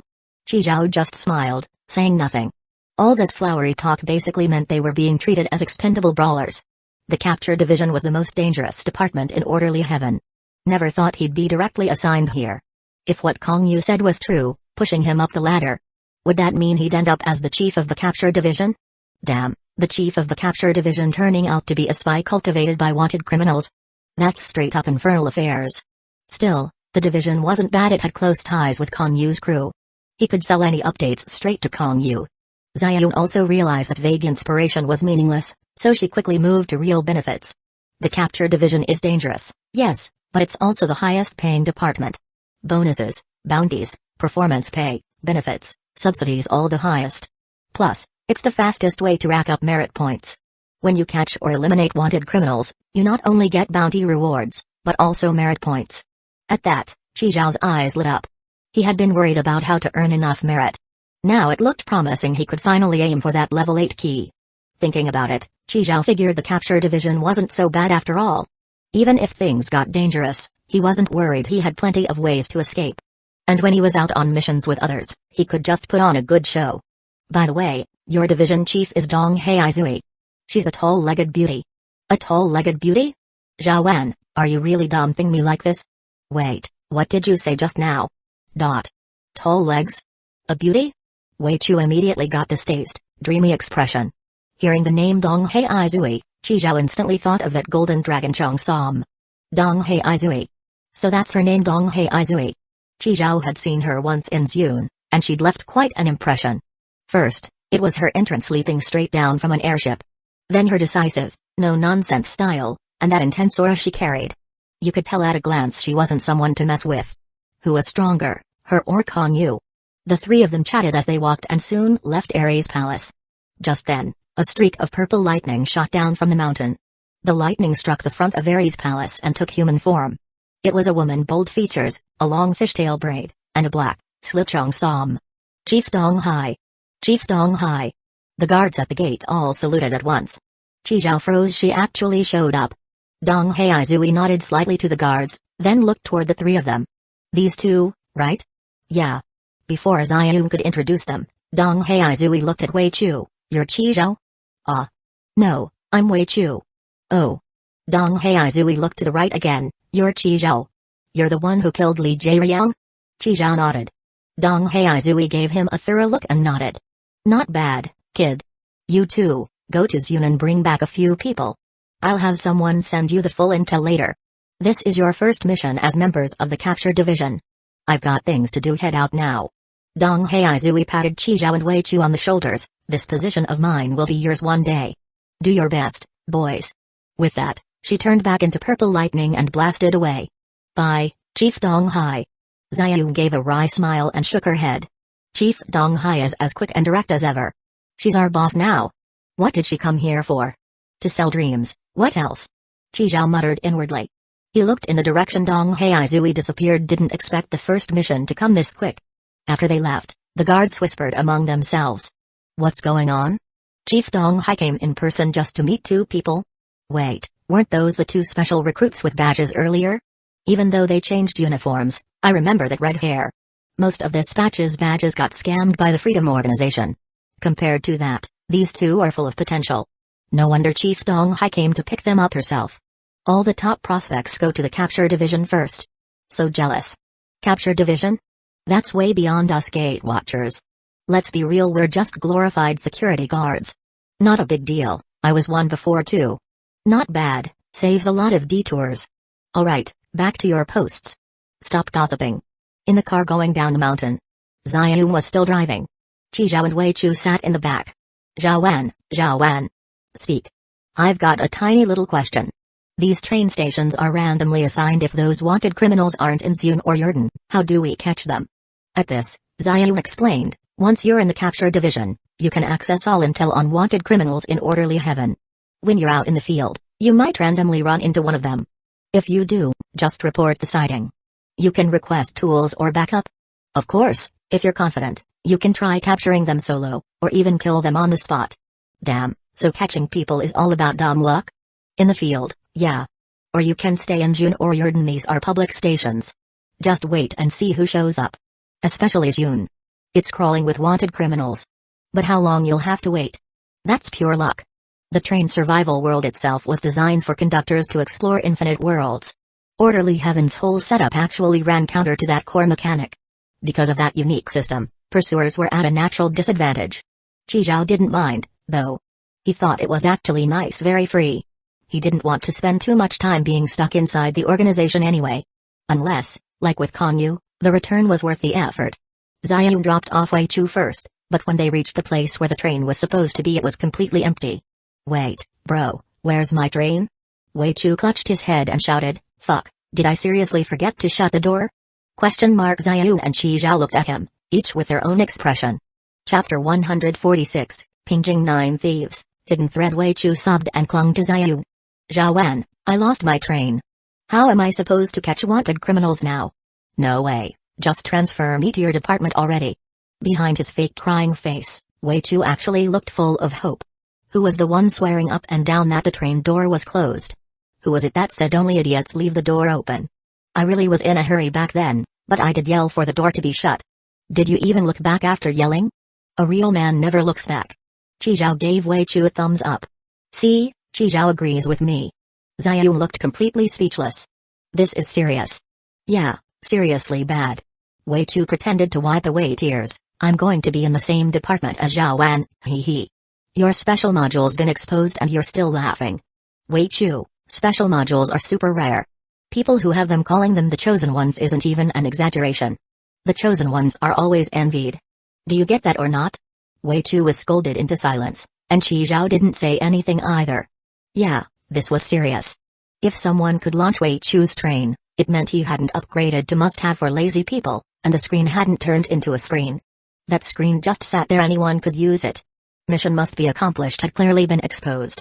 But it wasn't a huge issue, since modules followed the account.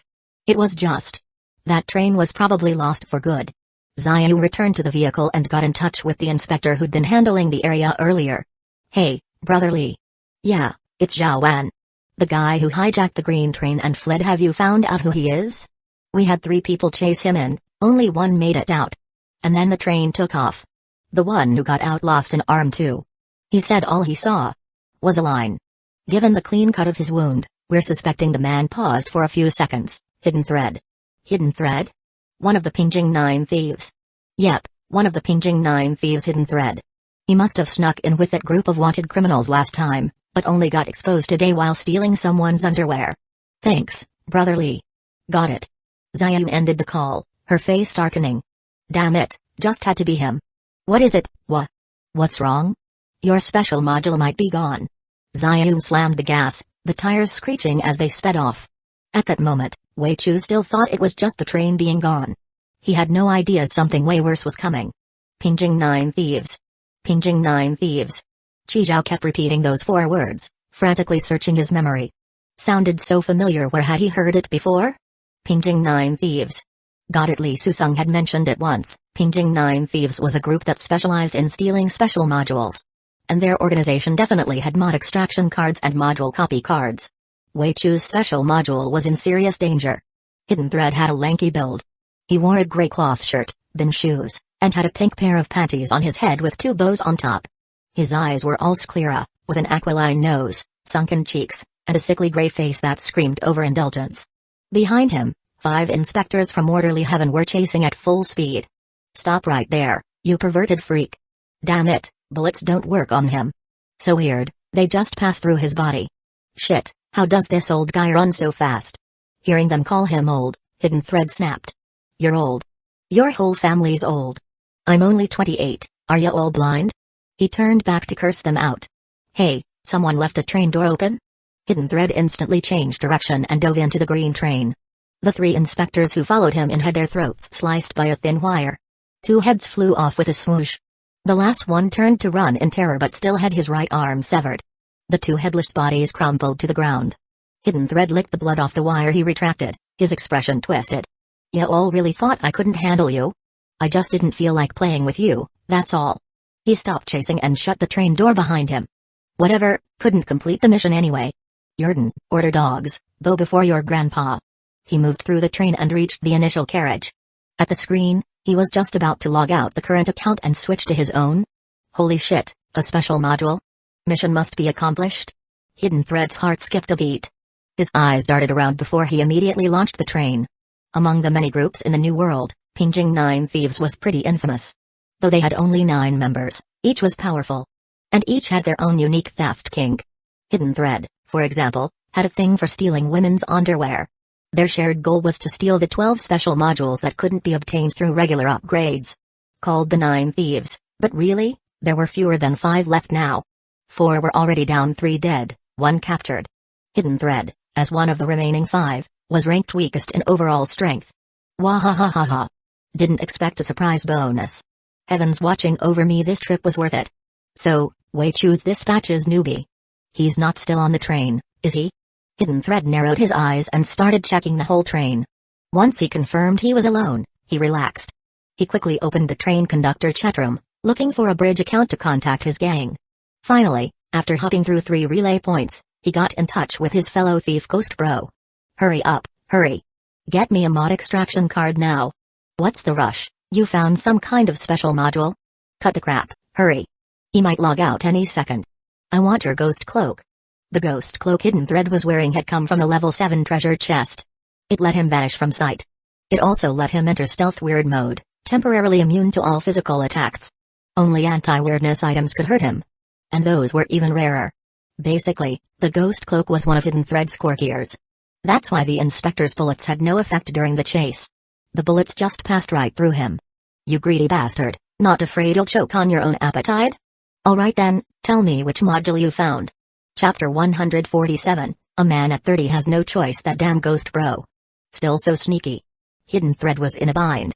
Mission must be accomplished gets better daily rewards as you level up. No way he could tell the truth, or that guy would definitely raise the price last minute. Even though they were in the same organization, there wasn't any real unity. They were just a pile of loose sand, bound together only by profit. Especially after their boss, the glue holding them together, got caught, the remaining members became even more scattered. Only they knew the truth. While Pingjing 9 Thieves had a big reputation, it was practically dead in the water. Station reward. Hidden Thread replied. You're this hyped over a station reward? You're full of shit. Let me guess, station forecast. Or station travel? You think I'm sick in the head? Why the hell would I lie to you? Fine, ghost cloak for the card, now hurry it up. Nope, I want your ghost step shoes too. Fuck. That damn ghost bro, I knew it. The bin shoes on Hidden Thread's feet weren't ordinary either. They came from a level 7 treasure chest. They boosted movement speed by 40%, and sometimes triggered ghost step status. In ghost step mode, not only did it add another 10% speed boost, it also gave immunity to all magic attacks. Paired with the ghost cloak, Hidden Thread could go briefly invincible. No way. Get lost. The ghost step shoes are my core gear. Without them, how am I supposed to collect rare treasures across the land? Then there's nothing to talk about. Doesn't bother me either way. Damn it. Hidden Thread yanked the panties off his head and took a deep sniff with clenched nose. That ghost bro bastard, he clearly had him cornered. I'm at level 42. Just 8 more and I'll hit 50. At level 50, mission must be accomplished has a chance of producing level 7 treasure chests in daily rewards. By then, level 7 items will be mine for the taking. Thinking that, Hidden Thread gritted his teeth and took off both the ghost cloak and ghost step shoes. He also pulled a pair of black lace panties from the inner pocket of the cloak, a blue bra from the outer pocket, and a pair of nude tights. He carefully stashed these treasures away, then listed the ghost cloak and ghost step shoes for trade. Finally, with a flash of white light, he picked up a black card from the ground. Module extraction card. Holding the card, Hidden Thread returned to the screen, heart pounding, hand shaking. Mission must be accomplished, came to Papa. 1 ghost cloak, 1 pair of ghost step shoes worth it. His heart bled a little, but thinking of the endless rewards to come, it didn't hurt as much anymore. Module extraction card detected. Please choose the module you wish to extract. Available module, mission must be accomplished. Hidden Thread clicked immediately, scared that even 1 second's delay might cost him everything. Module selected for extraction. Mission must be accomplished. Confirm extraction? Yes, no. Just as he clicked yes, the screen glitched, and a message popped up. Your account has been logged in elsewhere. Next second, the screen went black. Fuck. Fuck. My damn special module. My ghost cloak. My ghost step shoes. Ghost bro, you motherfucker. You stalled me too long. I'm gonna fing Wei Chu, Wei Chu. Hidden Thread gritted his teeth. He etched Wei Chu's face deep into his memory. Looking at the module extraction card in his hand, Hidden Thread swore to himself he would take back the mission must be accomplished he lost. Thank goodness, it's still there. Seeing mission must be accomplished still showing on the screen, Xiaoyu breathed a sigh of relief. The moment she learned the guy who hijacked Wei Chu's train was none other than Hidden Thread of the Pingjing 9 Thieves, she immediately took Wei Chu to another train. With help from the train owner, she had Wei Chu log in. If Ghost Bro hadn't been haggling and wasting time, if the organization were even slightly united, Wei Chu's special module would have been gone. Once confirmed the module was safe, Wei Chu logged out. Seeing how Xiaoyu had rushed around helping him, Wei Chu felt really bad. Zhaowan, I know I messed up. He lowered his head, looking like a scolded kid. Why are you apologizing to me? You lost your train, don't you have any thoughts about that? I do. I want to get it back. I even had a sketch I drew of you in there. Xiaoyu paused for 2 seconds. It's gone? I'll make sure to always close the train door before I leave, double check everything. What else? What else? Oh. The special module. Alright. As long as you know. No need to keep talking. Xiaoyu cut him off. This matter could be big or small. I need to go back and file a report. Brother Chizhou, I can't take you back to your train, you'll have to return on your own. No problem. I actually want to explore Yurden a bit. Didn't get the chance last time. Either way, the next station stop was at 7:50 tomorrow morning. Chizhou wasn't in a rush. He still had plenty to do.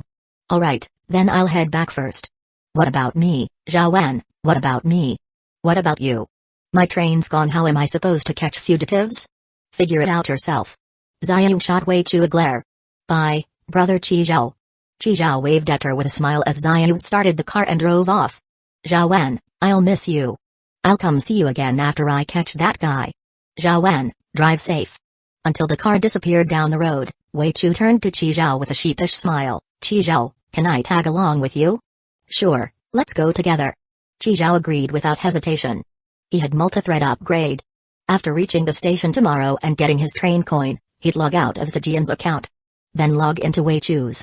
He wanted to check out that mission must be accomplished special module, what it could produce, how it worked. Chizhou, you're the best. You're really my best bro. When I marry Zhaowan, you have to be my best man. I wouldn't pick even the order boss, only you. Wei Chu, back to his usual self, began dreaming out loud again. So we're heading back now? The sooner we go, the sooner we catch that bastard who stole my train. Chizhou chuckled. No rush.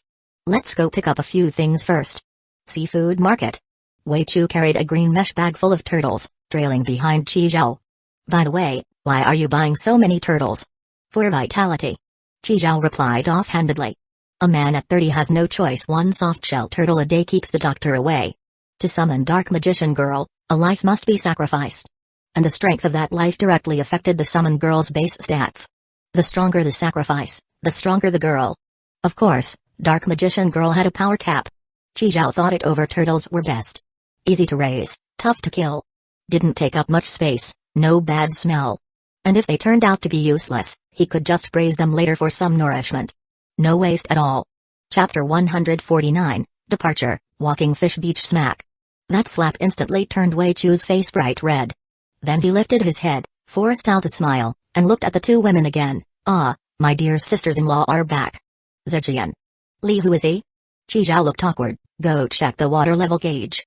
Once it's full, we're heading out. No problem, see you later, sisters-in-law. Wei Chu made his entrance and exit in a flash, leaving Zijian and Li Huizi completely dumbfounded. Wait, who the hell is that guy? His name's Wei Chu. He's a coworker, same intake as us. Chizhou explained. His train got jacked by a wanted criminal.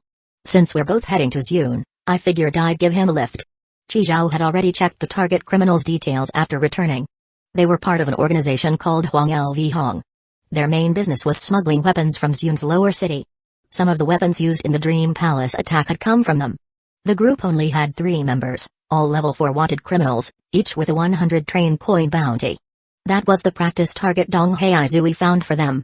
What, we're going back to Zune again? Man, we're really on the move these days. Hui and I were planning to hit them all tonight. Yurden's got a curfew in place now.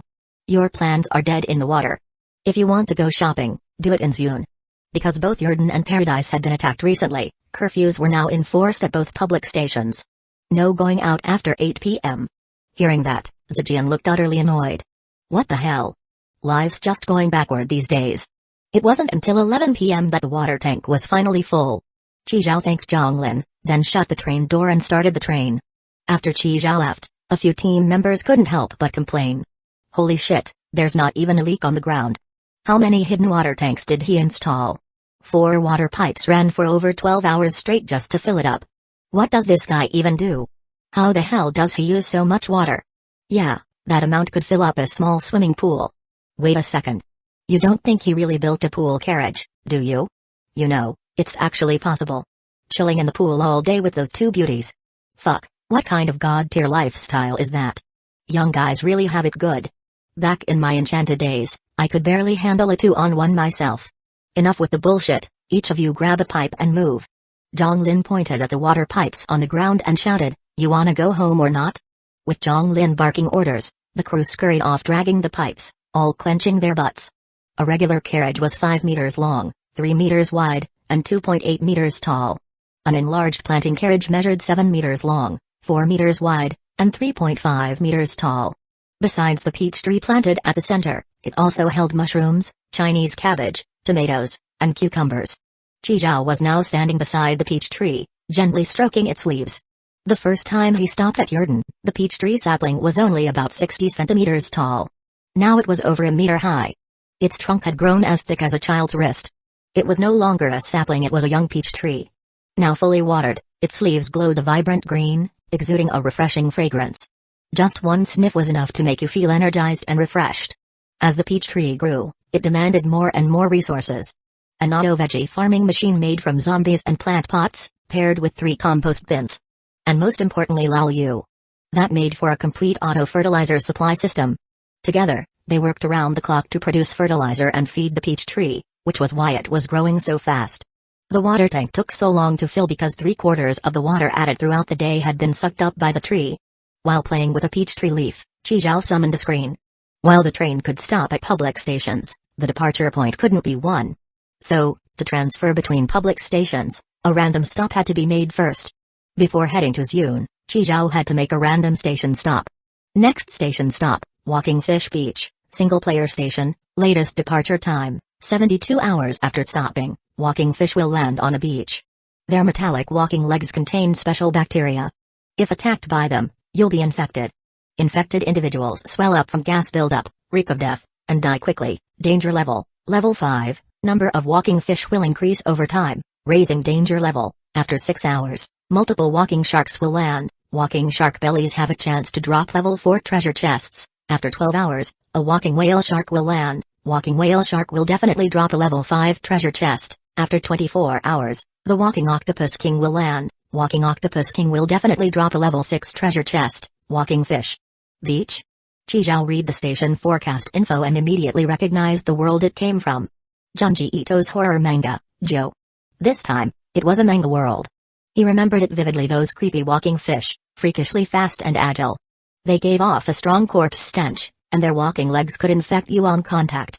Their weakness was the metallic walking legs beneath them that was their actual body. The fish on top were just dead meat, powering the legs. Destroy the power source, and the legs would collapse. But you couldn't get close recklessly, or you'd get attacked as a new power source. These things weren't to be fought head-on. Even with protective gear, it wasn't safe. If you got injured, who knew what level of antidote might work? Walking sharks didn't even show up until 6 hours in, and treasure chest drops were only a chance. The whale shark at 12 hours and the octopus king at 24 hours guaranteed chest drops? How big were those damn things? Better start prepping. This was the benefit of having the station forecast. Knowing tomorrow's stop in advance let you prep accordingly. This was the power of intelligence. Others stopped at stations feeling uncertain and anxious. Because they didn't know what kind of tomorrow awaited them. Sure, they could buy info locks to get station intel. But that cost train coins, and sometimes you couldn't even get it. Chizhao didn't have that problem. Good news or bad, he always knew ahead of time. If it was good, then awesome. If bad, he'd have time to prepare. That afternoon, he'd withdrawn every train coin from his savings card, 310 in total. Chizhao's thought process, what the fuck's the point of letting it sit there? The priority's boosting my strength. It doesn't even earn interest. With the 119 coins he had left, Chizhao now had 429 train coins total. For tomorrow's station, the cannon carriage would be crucial. Chizhao went to the cannon carriage and inspected each barrel. Cannon 1, integrity 70%, Cannon 2, integrity 45%, Cannon 3, damaged, needs repair, Cannon 4, integrity 74%, Cannon 5, damaged, needs repair, Cannon 6, integrity 85%. Chizhao shook his head and spent 20 train coins to repair cannons 3 and 5. Then he spent another 14 coins to restore the remaining barrels to 100%. Now all 6 barrels were as good as new, fresh from the factory. These would be the main weapon against the walking fish tomorrow. After the cannons were fixed, Chizhao opened the trading platform and bought other essential gear. Protective suits, mask filters, flamethrowers, molotovs. Just as Chizhao was preparing supplies, he felt the bonded ring on his hand buzz slightly. Konyu had finally replied. Chapter 150, this is the special module during the day. Chizhao slipped a note into the bonded ring. The note roughly said, I've successfully joined Orderly Heaven and have been assigned to the Capture Division. The chief of the Capture Division sent me to Zune to catch a group of arms dealers called Huang LV Hong. Only now did Konyu reply. Chizhao focused his mind, reached into the bonded ring, and pulled out a pink sticky note. Sure, That department's pretty great, Qizhao grumbled to himself. Of course it is, it's tied to you. Right after, another sticky note came through. I'll help you gather intel on Huang LV Hong. If necessary, I can just kill them for you. Need anything else? Just say it, hee. Not really. Oh right, I haven't had a chance to thank you, Sister Yu, for those healing potions last time. If it weren't for those healing potions and antidotes, I'd probably be on my second life by now. I'm not saying this to ask for more, I bought some myself too, I just didn't expect those potions to be that expensive. Sister Yu, you were way too good to me. You gave me so many at once last time. Not long after, 5 basic healing potions and 2 intermediate healing potions appeared in the bonded ring. Along with 5 basic antidotes and 2 intermediate antidotes. Sister Yu, did you drop this in the wrong place? That's a lot of potions, they're not for me, right? That'd be too embarrassing. Qizhao chuckled and took out all the potions, storing them in his boundary bracelet. After killing Zijian last time, Qizhao had used up all his healing potions. That night, he bought some from the trading platform. He didn't realize until he tried buying them just how expensive this stuff was. A basic healing potion cost 5 train coins a bottle. For regular small injuries, like a deep gash on a leg, 1 dose would heal it instantly. An intermediate healing potion cost 20 train coins a bottle. For non-lethal injuries, it usually saved you just in time. A high-level healing potion went for a whopping 50 train coins a bottle. As long as the person's still breathing, it could pull them back. Of course, healing potions couldn't cure poison. If you were poisoned, you'd need antidotes. Antidotes also came in 3 levels, same as healing potions. The higher the level, the stronger the detoxifying effect, and the more kinds of poisons it could cure. These potions all came from treasure chests, people couldn't make them. The high price tag made Qizhao kind of hesitant. Back then he only bought 5 basic healing potions and 5 basic antidotes, and it cost him 50 train coins. It was painful. And the stuff Kanyu just casually handed over was worth 130 train coins. Damn, big shots sure have the good stuff. Qizhao couldn't help but sigh. Another sticky note came through. Let me know if you get any new info. Got it, Sister Yu. Good night, Sister Yu. Nice. With these potions, tomorrow he'd have a much higher margin for error. After finishing his other trades, Qizhao returned to his bedroom. Now in the spacious room, only his bed and Zijian's spring mattress were left. But at the moment, the room was empty. What the heck, where'd everyone go? Just then, Zijian and Li Huizi came back, carrying little fire dragon. Both of them were in pajamas, shorts, and slippers, 4 white thighs practically glowing. Qizhao looked at the soaked little fire dragon and asked in confusion, what happened? Don't even mention it. Black Wind Monster had some kind of episode. He pissed all over little fire dragon. We just gave him a bath. Qizhao. I'll go have a little talk with him in a bit. Anyway, come here for a second, I need to tell you something. Whatever it is, just say it here. Huizi's not an outsider. Zijian pulled out a hairdryer, and together with Li Huizi, started drying off little fire dragon. Qizhao thought for a moment, then said, that Weichu guy, same as you, he's got a special module. He's got a station reward too? Zijian looked shocked. Crap, Qizhao's not gonna kick me off the train, is he? I mean, I'm no help at all. Without a special module, Qizhao wouldn't even look my way. Crap, am I getting booted? Zijian was overwhelmed with emotion, thoughts racing. It wasn't until Qizhao spoke again that she breathed a sigh of relief. No, it's different from yours. Here, once the train arrives tomorrow morning. Zijian listened and nodded repeatedly. Okay, got it. 4 rooms down. Qizhao had arranged for Laoyu to room with Weichu temporarily. His sofa bed, PS5, and Black Wind Monster's dog bed had all been moved there. He got stuck again today, and Weichu was enthusiastically coaching him. Plant that potato mine a bit further back. That way you'll stall longer and get more sunlight. Yeah, and ignore that zombie. Let him walk to the end and squash him with a squash. Exactly. That's it. Laoyu, you're a genius. Black Wind Monster, woof woof woof. Next morning, 7:50 a.m. Qizhao picked up the 20 train coins off the floor, then logged out of Zijian's account. Then he called over Weichu, who was still yawning. Weichu and Laoyu had played Plants vs. Zombies all night and even beat the game. Qizhao told Weichu that he had just unlocked a modification. Multithread. It allowed another train conductor to log in to his account. He asked if Weichu wanted to log in. Seeing the extra screen, Weichu didn't hesitate to log into his account.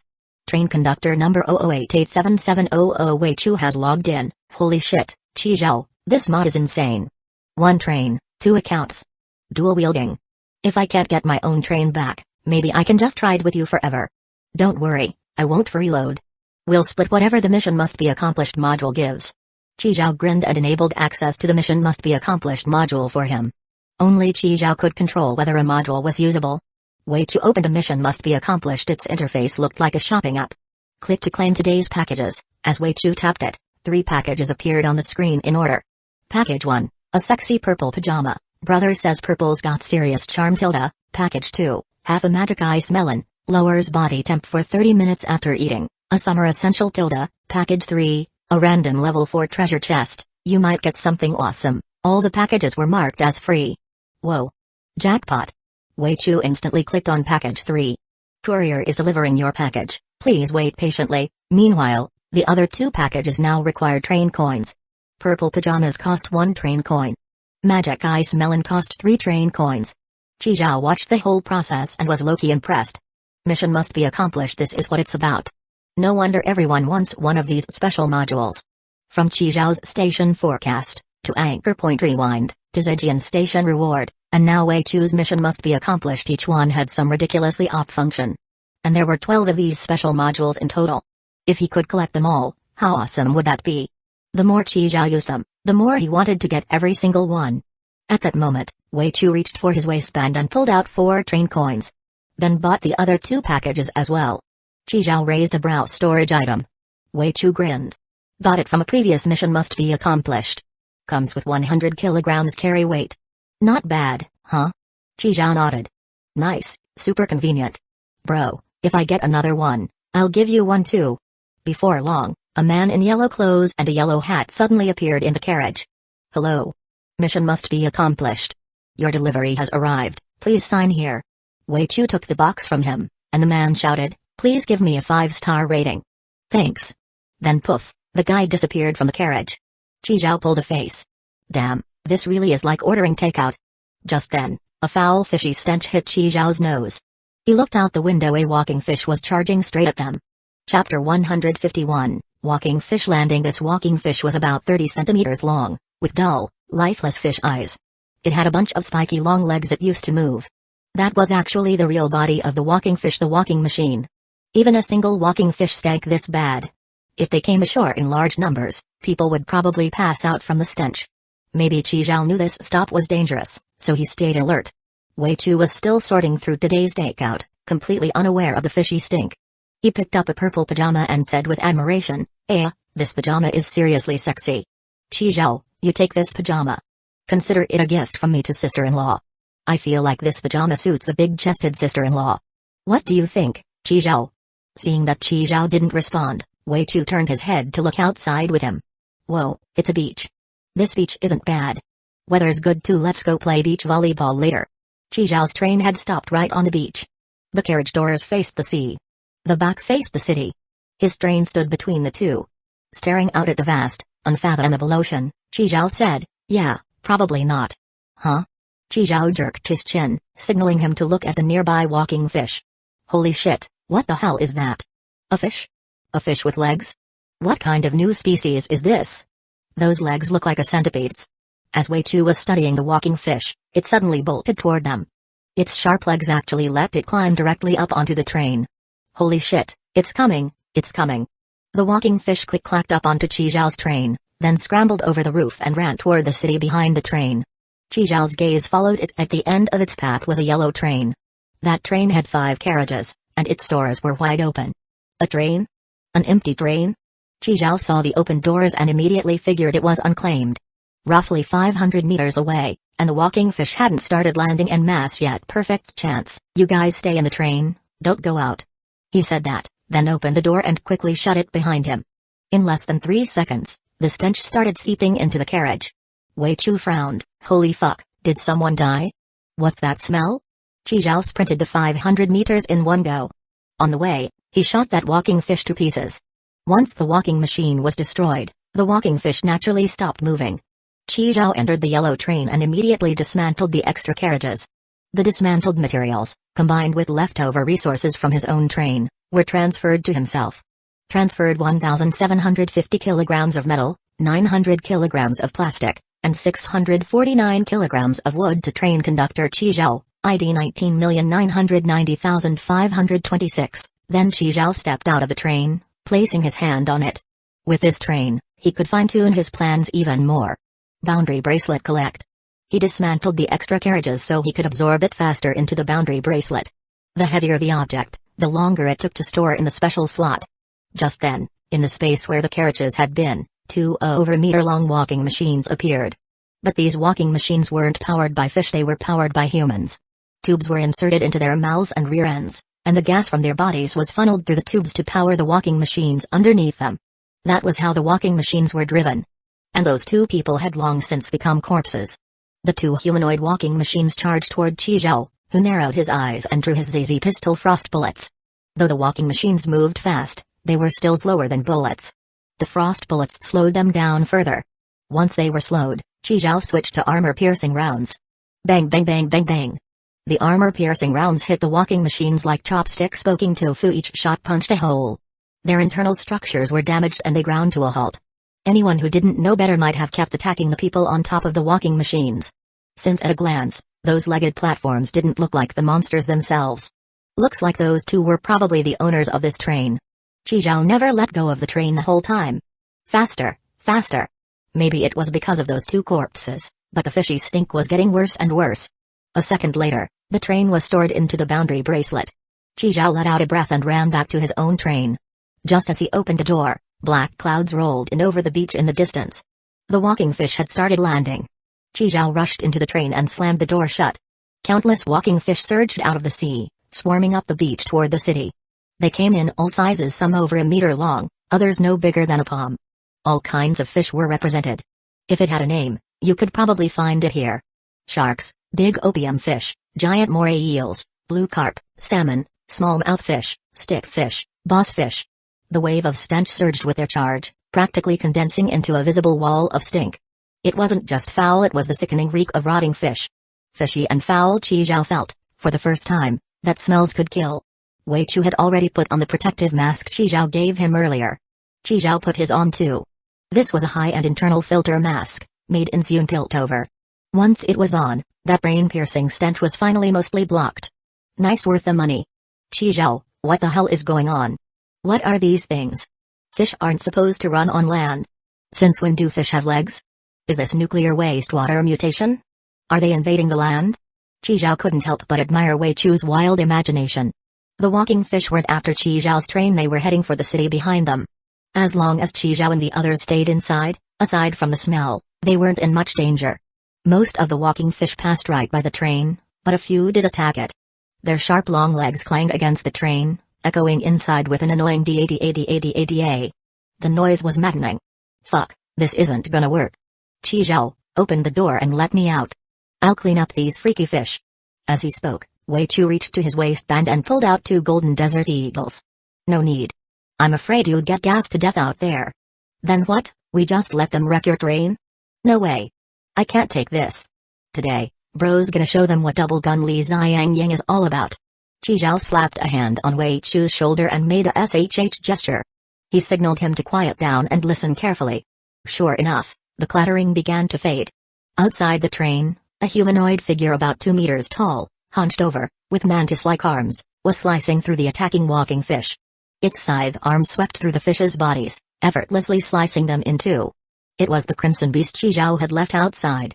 Chapter 152, I offered 2 softshell turtles as a sacrifice to summon Dark Magician Girl. This crimson beast had 10 dots on its face, pretty solid combat strength, and sharp blades. Then there's Old Master Ren, with his pair of laser claws about 40 centimeters long, more powerful than the crimson beast's blade arms.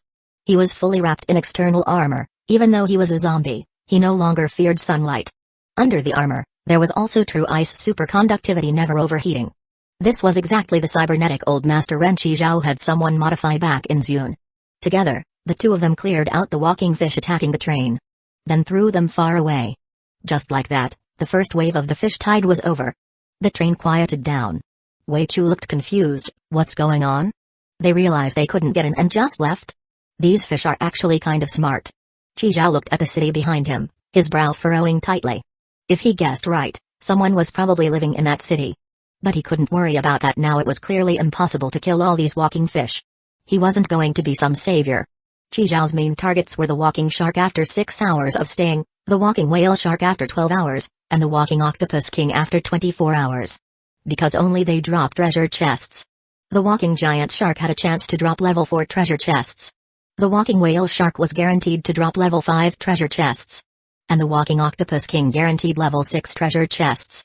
Now, it was just a matter of waiting for them to land. Zijian and the others also arrived. Ugh, it stinks. I'm gonna pass out from the smell. Chi Zhao pulled out the protective masks he had already prepared from the boundary bracelet and handed them out. Once they put on the masks, their expressions eased. Whoa, these masks are amazing. The smell's totally gone. Where'd you get them? Just bought them. Chi Zhao said casually. Back to the point, what the hell is going on? Fish gruel eggs? Horror manga, ever read Junji Ito's Joe? Li Huizi nodded, showing she knew it. Zijian, on the other hand, looked totally lost. What manga? What Ito? What fish? We're in a world just like that now. Let's go everyone to the cannon carriage. Train conductor. All cannon barrels loaded and ready, awaiting orders. Also, having stayed up all night, Lao Yu was still full of energy just like a gourd baby. Hold position. Yes, sir. Today, Lao Yu was assigned by Chi Zhao as the cannon operator. Chi Zhao told him these things were zombie fish when the time came, follow orders and fire hard. Lao Yu had already been itching to get started. Come over, I just snagged a train. Change of plans, listen up. 3 hours later, another wave of walking fish landed. Same as last time, they rushed straight into the city behind Chi Zhao. A small portion stayed behind to attack the train, but they were easily wiped out by Old Master Ren and the Crimson Beast.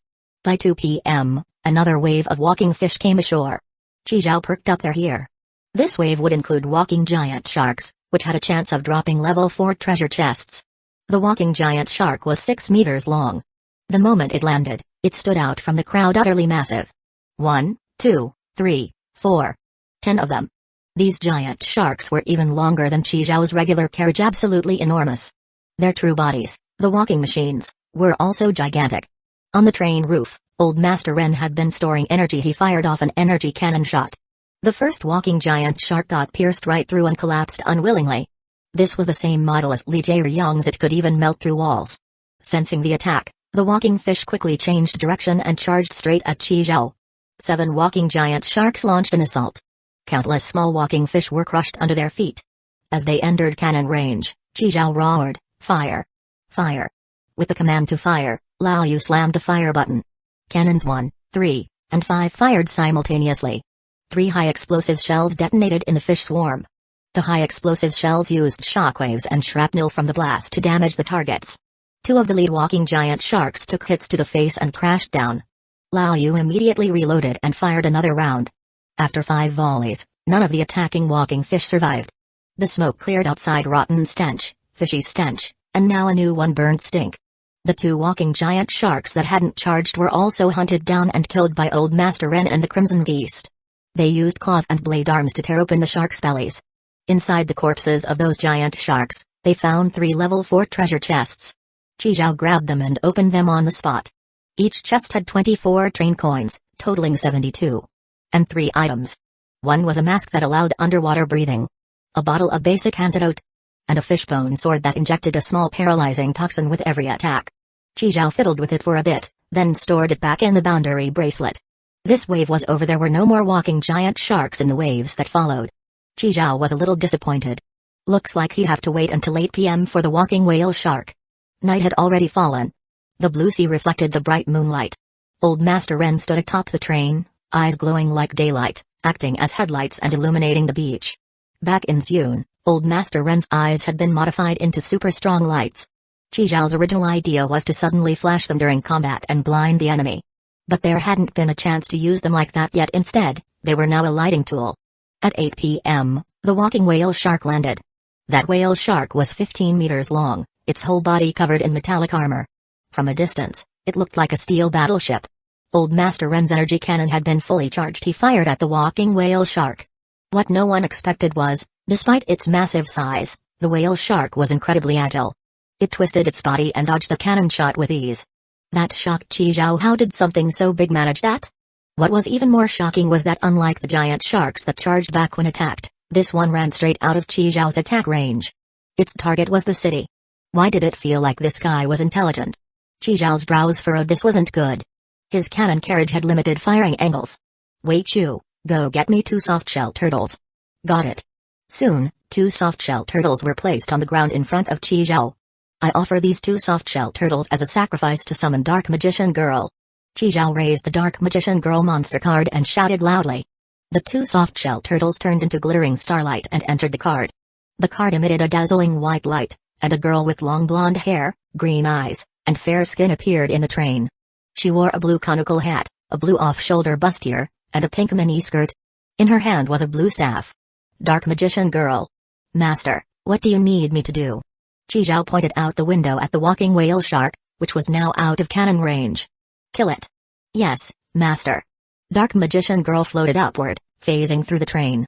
She raised her staff as energy gathered on it. She shouted loudly, Dark Magic Attack.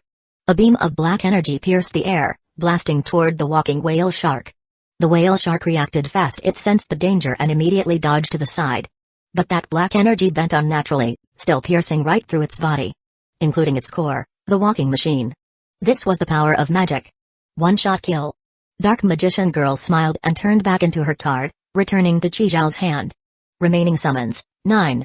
Chapter 153, Who Cooked This Fish?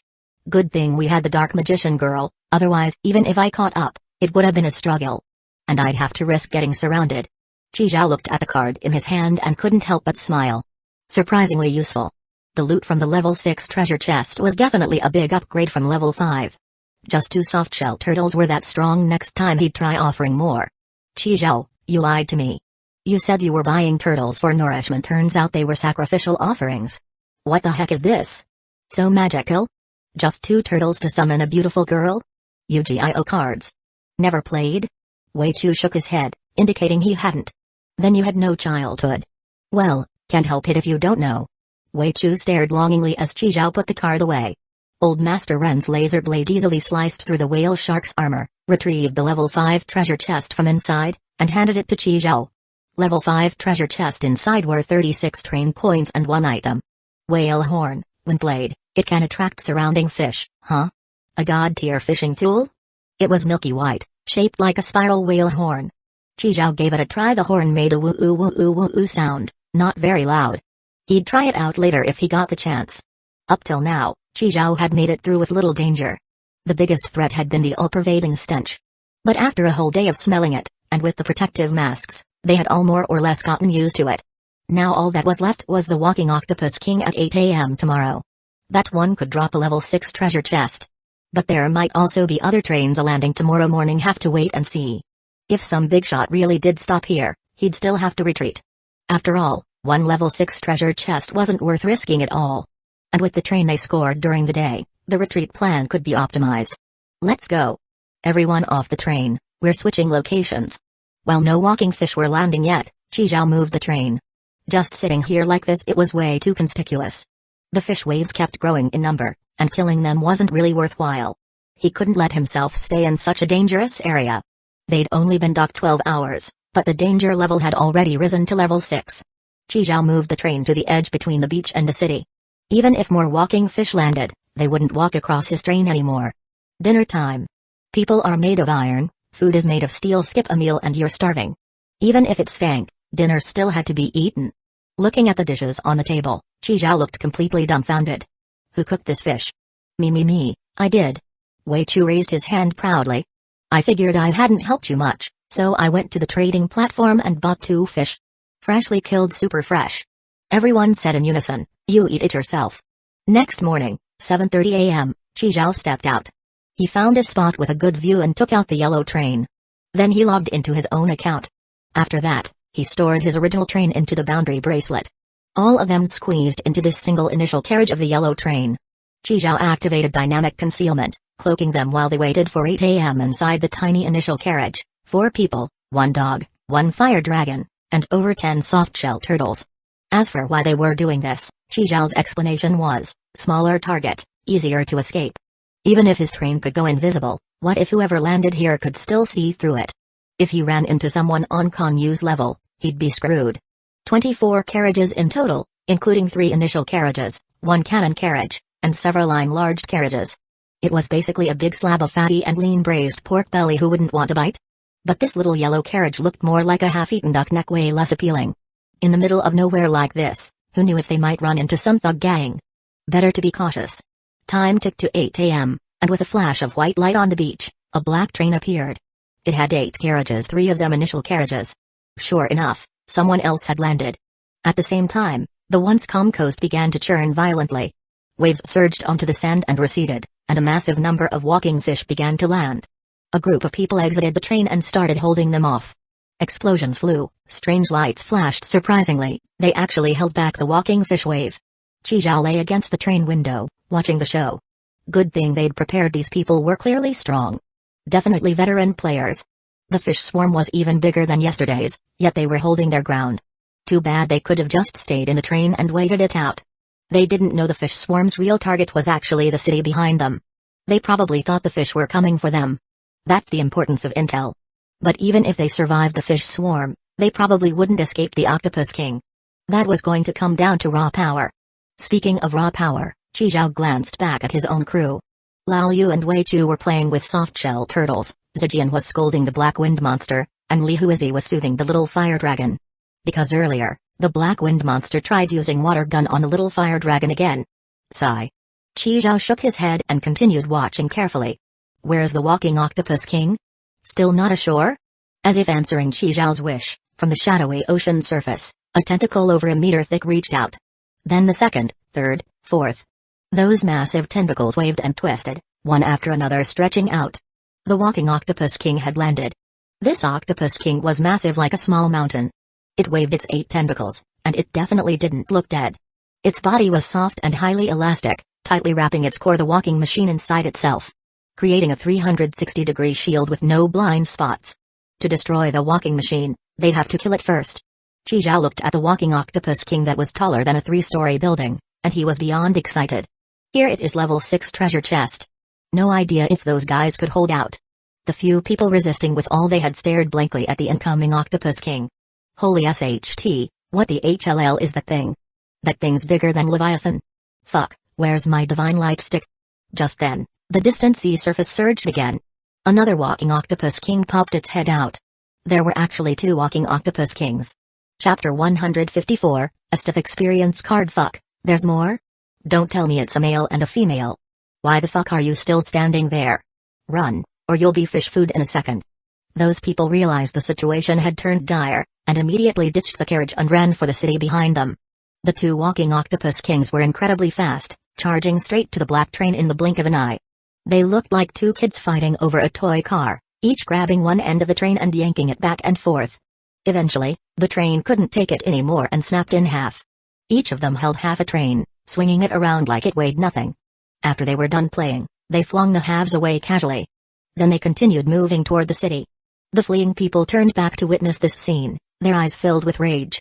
The train. It's gone. One of them clenched his jaw, stopped running, and made a bow-pulling gesture. Specks of light gathered, an energy crossbow bolt shot out, aiming straight for one of the walking Octopus King's eyes. The bolt hit, but nothing happened. Maybe it felt like something had poked its eye a little. Then it opened its mouth toward that person. A foul stench mixed with a blob of thick black liquid blasted out. It moved even faster than the crossbow bolt by at least a third. The man was hit by the black liquid and sent flying. Not only that, his body was rapidly corroded. Soon, only white bones remained. Lao Yu. The man beside him went red-eyed, desperately turning back to try and pull him out of the black goo. Get back. Lao Yu's already dead. Don't throw your life away. The 2 walking Octopus Kings kept spewing that corrosive black liquid, and a few more who weren't fast enough died horribly under the spray. With no more living things in sight, they moved on. Behind them, an endless swarm of walking fish kept emerging from the sea. At this moment, Chizhao called up the screen and saw the danger level had risen to level 7. Unfortunately, the cooldown for summoning Dark Magician Girl wasn't up yet. The cooldown was 24 hours. Chizhao couldn't summon her again just yet. He skimmed through his items and realized there wasn't much he could use to kill the 2 walking Octopus Kings. Only one option left, the Esteth costume card. Esteth's Power Ice Imperial Arm Demon Manifestation, Essence of the Demon. Back in June, Chizhao had wanted to try it out, but didn't find the right moment. Perfect chance to try it today, the Power of Ice. Change costume, aesthete. The clothes on Qi Zhao's body transformed into a white military uniform, paired with white over-knee high-heeled boots. He even wore a white cap with a black brim, marked with a cross. His hair quickly grew long and turned blue, falling to his waist. His pupils turned sapphire blue, and the contours of his face became softer. A black mark appeared on his chest, the unique mark formed after drinking the Ice Imperial Arm Demon Manifestation, essence of the demon. Feeling the changes in his body, Qi Zhao panicked and quickly checked his crotch. Once he confirmed everything was still there, he let out a sigh of relief. This costume card is way too fucking freaky. Seriously, one tap and the whole look changes. Demon Manifestation, essence of the demon, forged from the blood of a super dangerous species said to live in the extreme north, previously stored in a jar. Everyone who drank it went insane. It allows full control over ice offense, defense, manipulation, all smooth and powerful. Qi Zhao could now instantly conjure up giant icicles, unleash countless ice arrows to shatter enemies, or summon dozens of ice walls for defense. Besides that, there were two active skills. The first was Mokubatamo, which could freeze the entire space-time. Downside, it could only be used once a day. The second was Great General of the Ice Storm, which summoned a massive force of ice cavalry and stored Imperial Arm energy. A killer move made for group combat. No doubt, both of these skills would burn through a lot of costume points. Especially Mokubatamo, the time-freezing one. Qi Zhao raised his hand, and an ice spike formed instantly. Nice. Feels good to use. He opened the train door and stepped outside alone. I'll be back. Everything happened so fast from Qi Zhao's costume change to heading out, it didn't even take 3 seconds. By the time the door closed, the others still hadn't processed what just happened. Wait, who was that blue-haired hottie just now? That was Qi Zhao? Why'd it sound like a girl? What? The train conductor turned into a girl? What's going on? What kind of skill is that? Why does that look so familiar? I swear I've seen that somewhere before. Qi Zhao stepped on the nanobugs, flying straight toward the walking octopus king. On the beach below, countless walking fish surged forward with the two walking octopus kings. Without the nanobugs, Qi Zhao would have had a hard time even getting close. He caught up behind one of the walking octopus kings and waved his hand, rise. A massive ice pillar shot up from the ground, sharp as a spear, piercing one of the walking octopus kings straight through.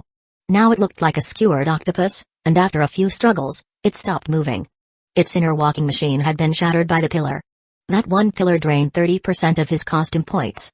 Qi Zhao felt a pang, man, this costume meter runs out way too fast. Still, one down, not a bad trade. After his sneak attack, the other walking octopus king became alert. It turned and opened its mouth. Another blast of black goo came flying. Qi Zhao waved his hand, forming a transparent ice shield in front of him. The goo hit the shield. It didn't pierce through, but it did block his vision. Left with no choice, Qi Zhao had to make a new ice shield and dispel the one contaminated by goo. This walking octopus king seemed to have some intelligence. After seeing how its buddy died, it didn't just stand around like an idiot. It kept moving and spraying goo as it went. It made sure to stay in constant motion. That way, it could avoid being skewered by any surprise ice pillar. But Qi Zhao clearly wasn't planning to drag this out. He wanted a fast, clean win. Qi Zhao raised both hands, fingers interlocked into a circle. A dark blue orb formed between his palms. He muttered in a low voice, in my presence, all things in this world shall freeze. Mokubatamo. The orb exploded outward in a flash, spreading a wave of blue light centered on Qi Zhao. In that moment, everything went still. Every walking fish froze in place, even the goo midair stopped. It was like the world hit pause. In this frozen world, the only one who could still move was Qi Zhao. That move cost him 50% of his costume points. Qi Zhao lifted his hand. Another giant ice spike shot from the ground, skewering the frozen walking octopus king. With less than 20% costume points left, he used it all up. Qi Zhao's hair instantly shrank back, and his clothes returned to normal. A stiff experience card used up. Fuck, did it really shout the catchphrase by itself when he activated the skill? That was so fucking cringe. Qi Zhao grumbled to himself. He landed on the dead octopus king's head, pulled out Old Master Ren, and began cutting it open with a laser, searching for a level 6 treasure chest. Chapter 155, Acquired Skill, Delete Clothes. This octopus was enormous, and Old Master Ren tore open its body, drilling in bit by bit. At the same time, Qi Zhao tossed out the crimson dice, which had just finished cooling down. Thus, one corpse and one man started working together, burrowing into the walking octopus king's body to search for the treasure chest. Although these two walking octopus kings were dead, Qi Zhao didn't let his guard down. Because earlier in that black train, A few people had escaped into the city ahead. They hadn't all been killed. He still needed to be wary of them. After all, the strength they showed wasn't exactly weak. Maybe they were just scared off by the sheer size of the two walking octopus kings. If it had been a desperate fight, they might not have lost. Sure enough, before long, flames and explosions came from the city. Looks like they were fighting the walking fish that had rushed into the city earlier. Under Qi Zhao's feet was the corpse of the 3-story tall octopus king. It would take a little longer to find the treasure chest inside it. Some walking fish climbing up along the octopus king's body were casually dealt with by Qi Zhao. This wave of walking fish was about to finish landing. Because out on the sea in the distance, no more new walking fish were emerging. Qi Zhao glanced back at the destroyed black train swallowed up by the fish swarm, feeling a little pained. He wondered if it was still usable. After about 10 minutes, Qi Zhao secured both level 6 treasure chests. He recalled old Master Ren and the crimson dice back into the boundary bracelet, then spent 1 train coin to recharge the nanobugs before stepping on them again to fly toward the broken black train. Qi Zhao spent 230 train coins to upgrade the boundary bracelet to Tier 2, Level 3. The special storage slots increased from 1 to 3. With the fish swarm gone, Qi Zhao took some time to store the broken black train into the boundary bracelet. After finishing all that, Qi Zhao returned to the yellow train, retrieved his own train. After Lao Yu, Wei Chu, and the others returned to the train carrying the softshell turtle, Qi Zhao stored the yellow train into the boundary bracelet as well. Switched trains and moved on. Qi Zhao chose to head to the public station, Zune. A flash of white light, and the train started up. Fuck, there's even more fish in the city than outside. Boss, what do we do? Go upstairs, higher up. As they cleared the walking fish blocking their way, they sprinted toward the tall buildings. They reached the rooftop of an 18-story building and let out a sigh of relief.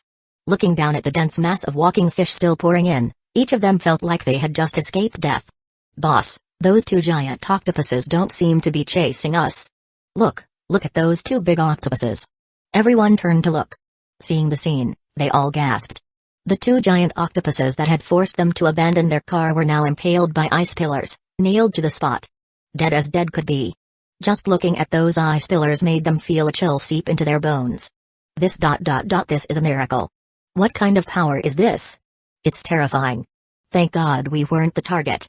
No way, there's another expert. So these monsters were targeting the city. Let's hurry back. Maybe our train is still usable. Once we can depart, let's leave.